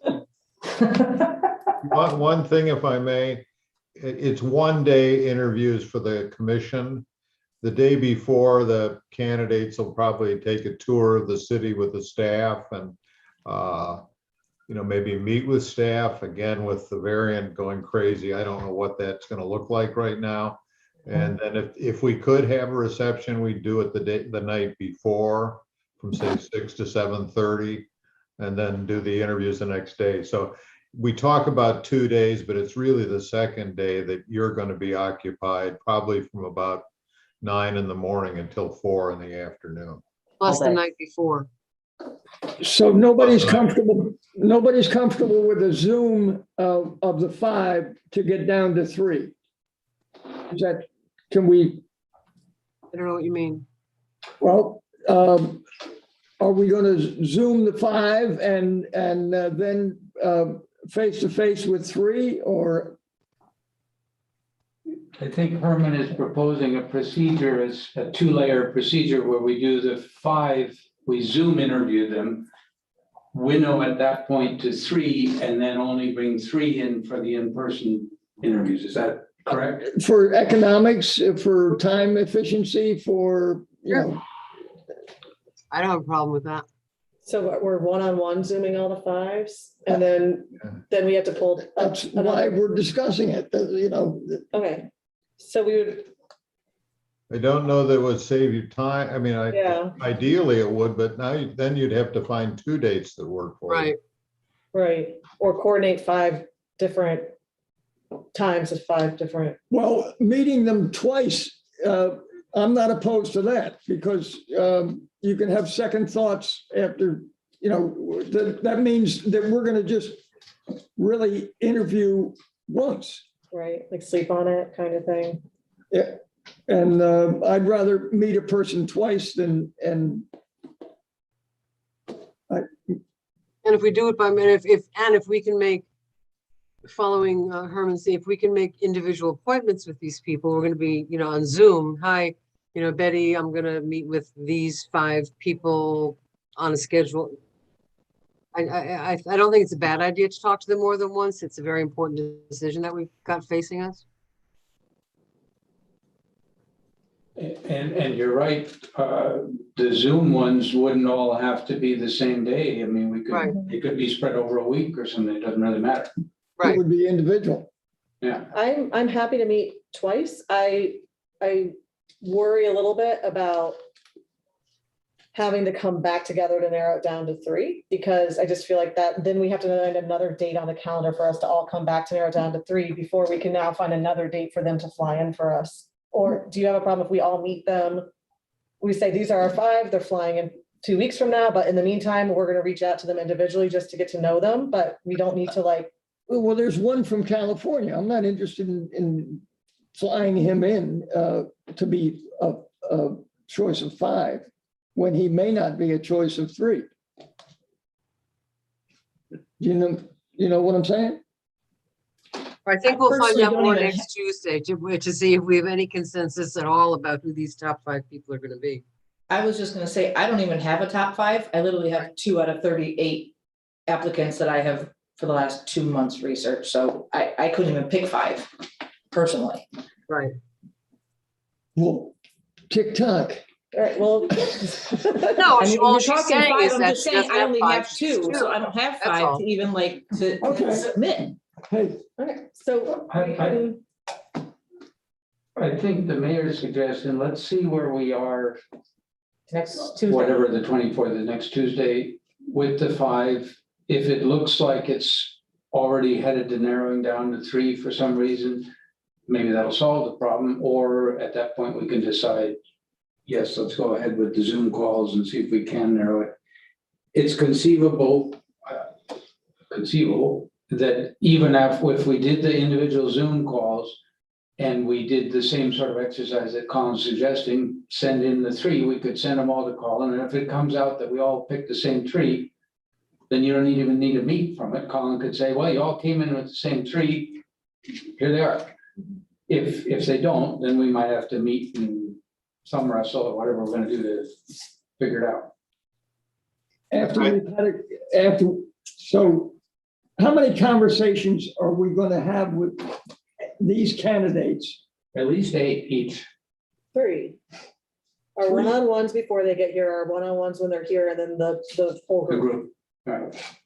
That seem reasonable? Yes. Okay. Colin, are we prohibited from calling them and talking to them ahead of time? Like on our own?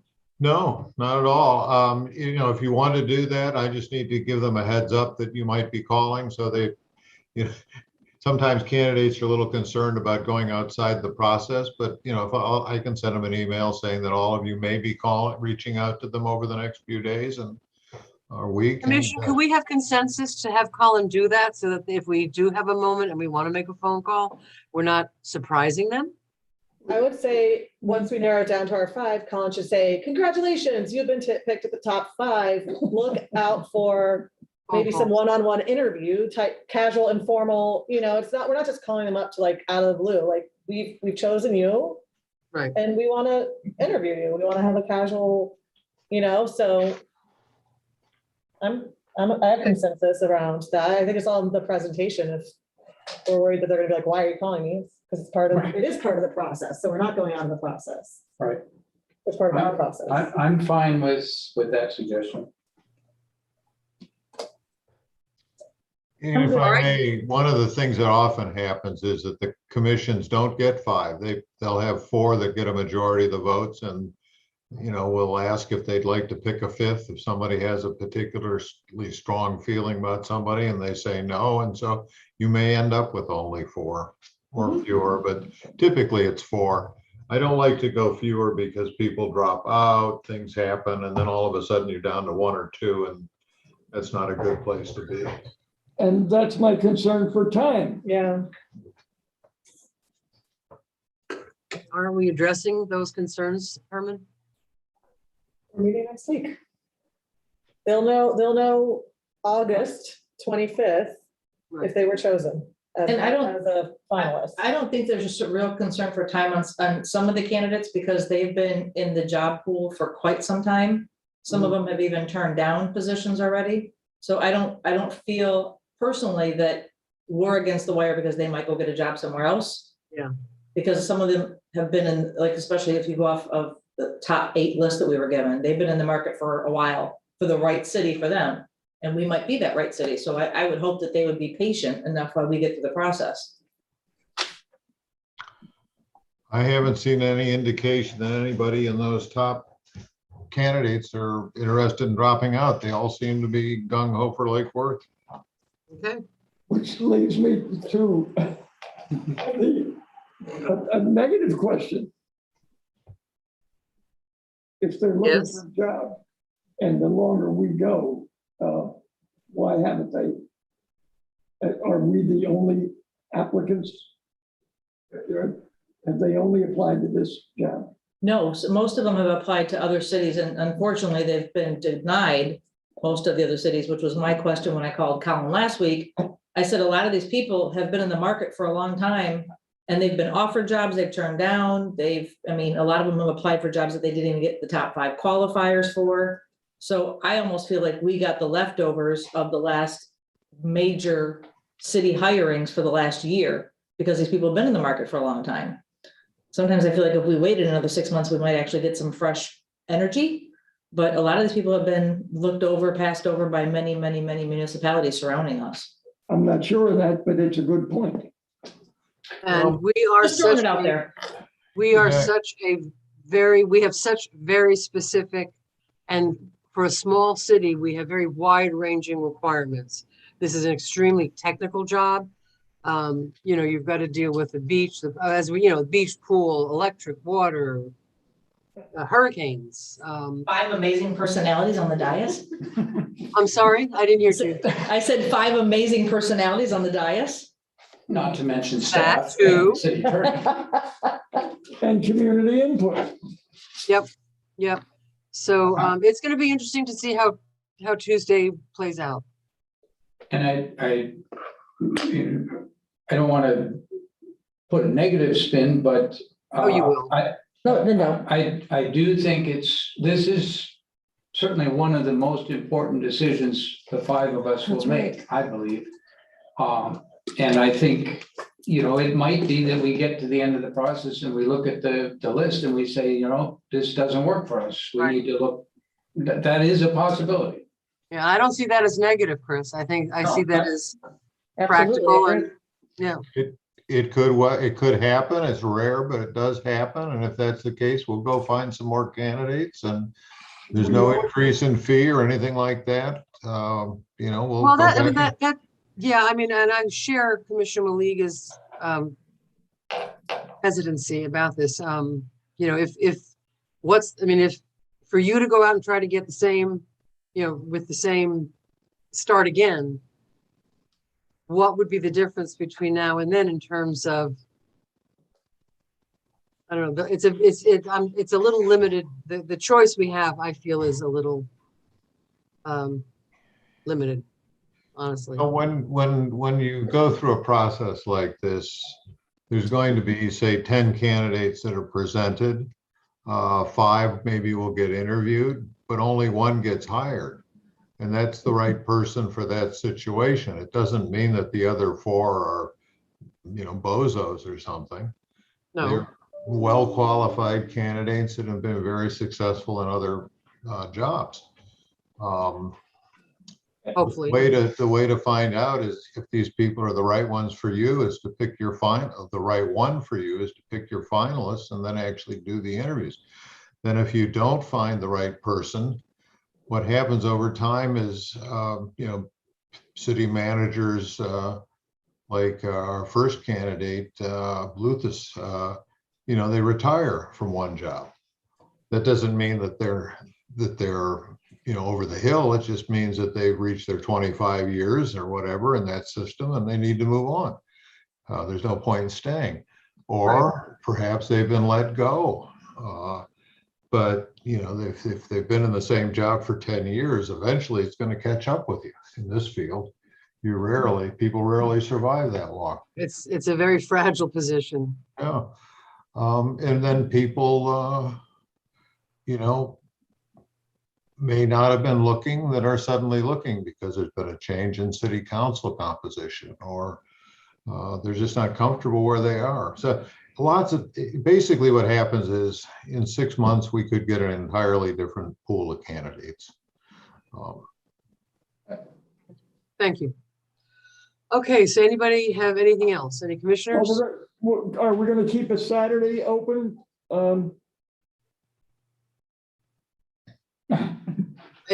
Do we need to? I mean, it seems like we can find, I think, let's hear what Selena and.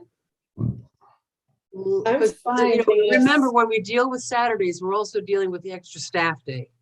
We're a little more flexible because we have nothing else to do. But that, having a day, the staff has to come in. So my suggestion would be if we can find a date. How much staff has to be there? Colin.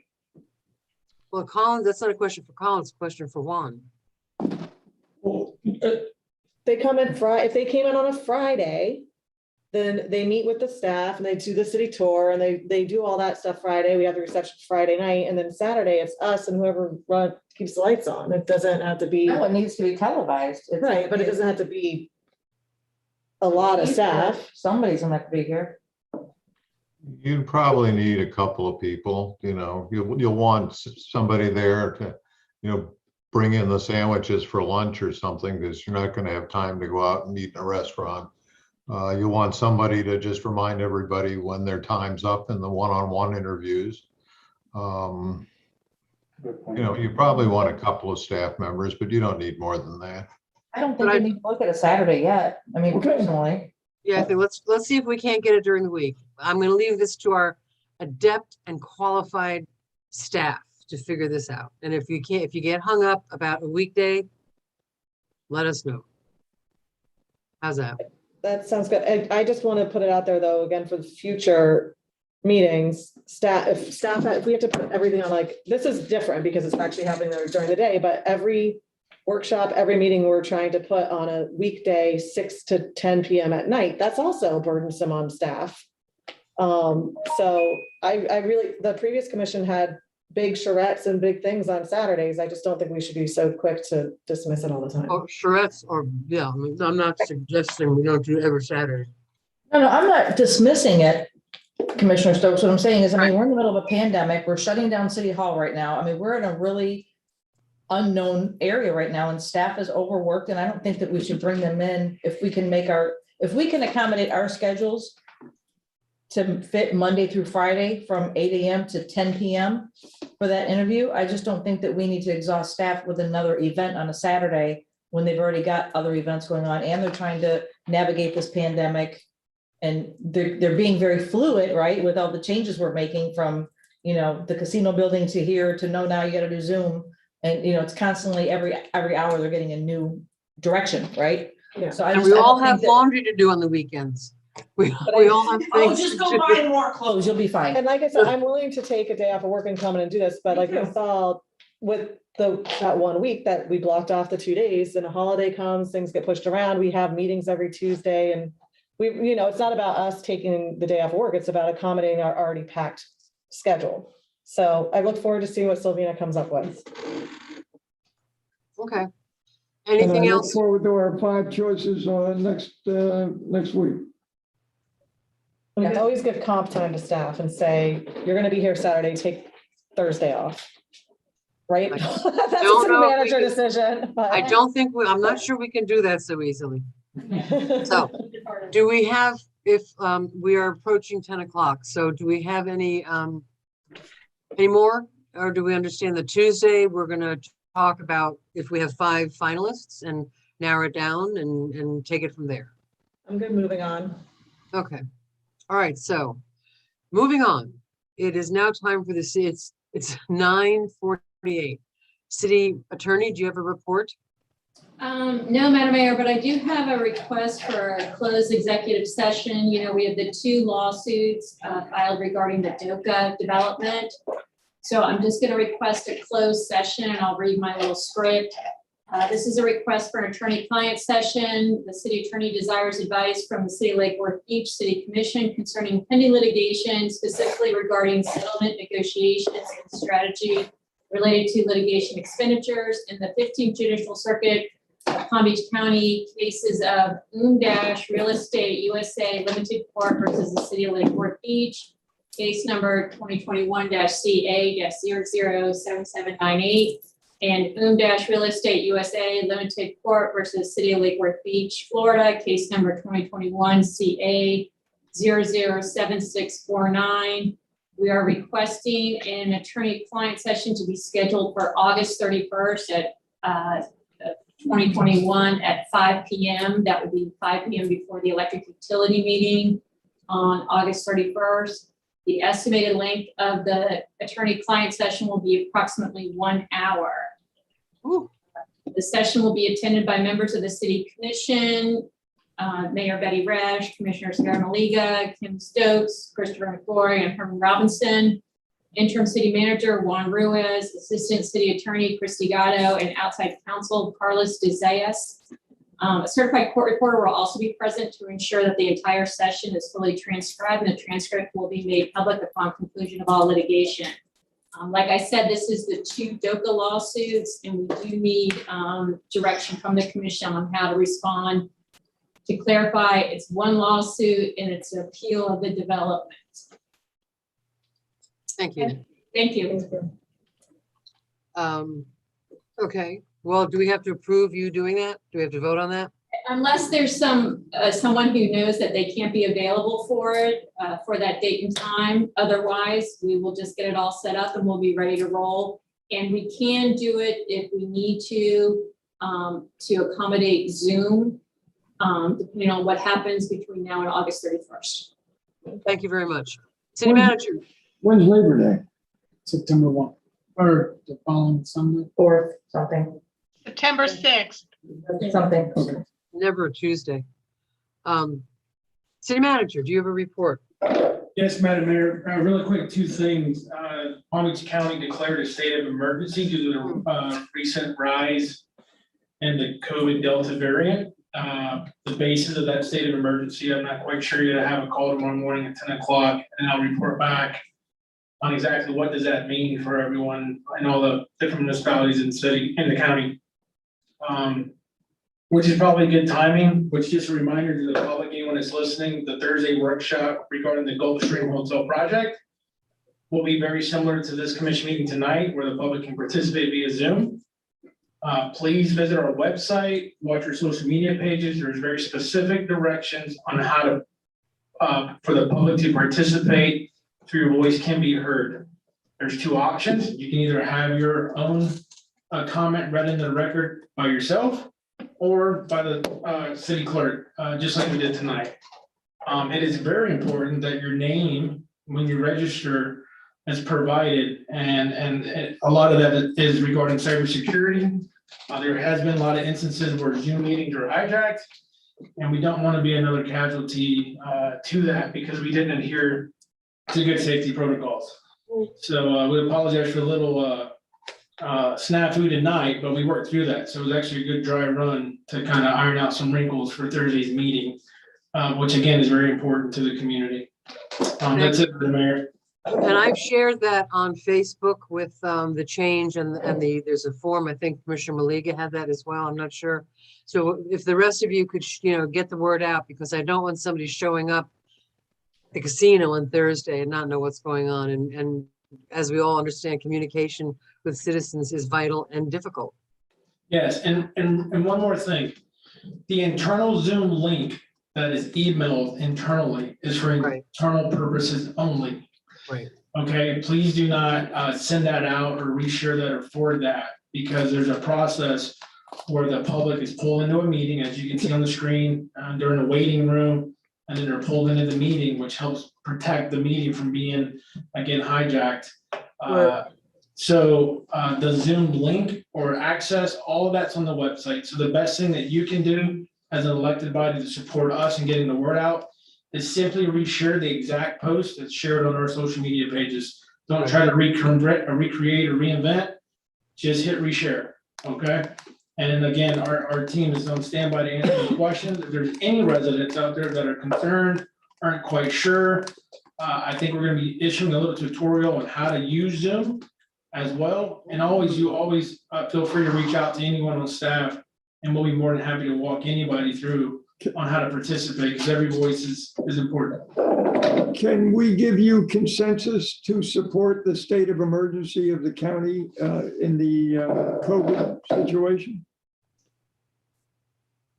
I think it's already in place, Madam Mayor, if not mistaken. It was announced today. Our practice has been to follow suit with the county. But again, I need to, that meeting tomorrow will be very important, and the county will let us know what does that mean. Declaring state of emergency can mean a lot of different things. But you can say that you have consensus that we support the state of an emergency to tackle the COVID. If they care, but yeah, I don't think anybody. Well, yes, I don't think anybody's Commissioner against Robinson. it. Yeah, I don't. Go ahead, Madam Mayor. I'm being facetious, Herman, but I mean, the decision's already been made to declare it, so. I know that. I just want to say that Lake Worth, the city of Lake Worth supports the state of emergency to fight the COVID. Understood. Now we're at 9:55. We skipped over. Yes, we skipped the commission report. Right, we skipped commissioner comments. We have 5 minutes. Do we want to skip commissioner comments, or do we want to vote to extend this meeting? Up to you. Well, that'll take 3 minutes, so. I'm fine skipping. I don't have anything urgent to share. I'm fine. I'm good with that. Okay. I agree with Commissioner Stokes. Okay, I do as well. Colleagues. I'm running out of juice. She's I'm running. gonna go back to my sick bed.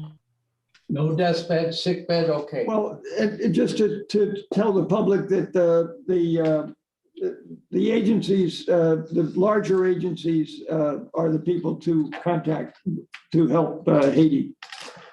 Oh, yeah, we didn't talk about Haiti. What a nightmare. I'm hoping that we hear, that we hear from someone about how we could possibly assist them, but I don't think we've heard anything. Well, but in the meantime, they can contact the Red Crosses and the other larger. Okay. Yeah, All right. To look into that, Lon, if we can, what we can do. I know some people are skeptical of certain organizations and how they've spent funds before in the past. So it would be nice if we could come up with. Well, United something. Way and Red Cross are two good ones. Carmel from Healthy Lake Worth Beach, who is a Haitian Right. immigrant into America, she gave me a connection that I will share on Facebook if you guys want to share it, that it is a trustworthy organization for the Haitian community. Yeah. The Red Cross has extremely high administrative costs. And not the Red Cross. Motion to adjourn. Do I hear a second? Motion to adjourn. Second. All in favor? Aye.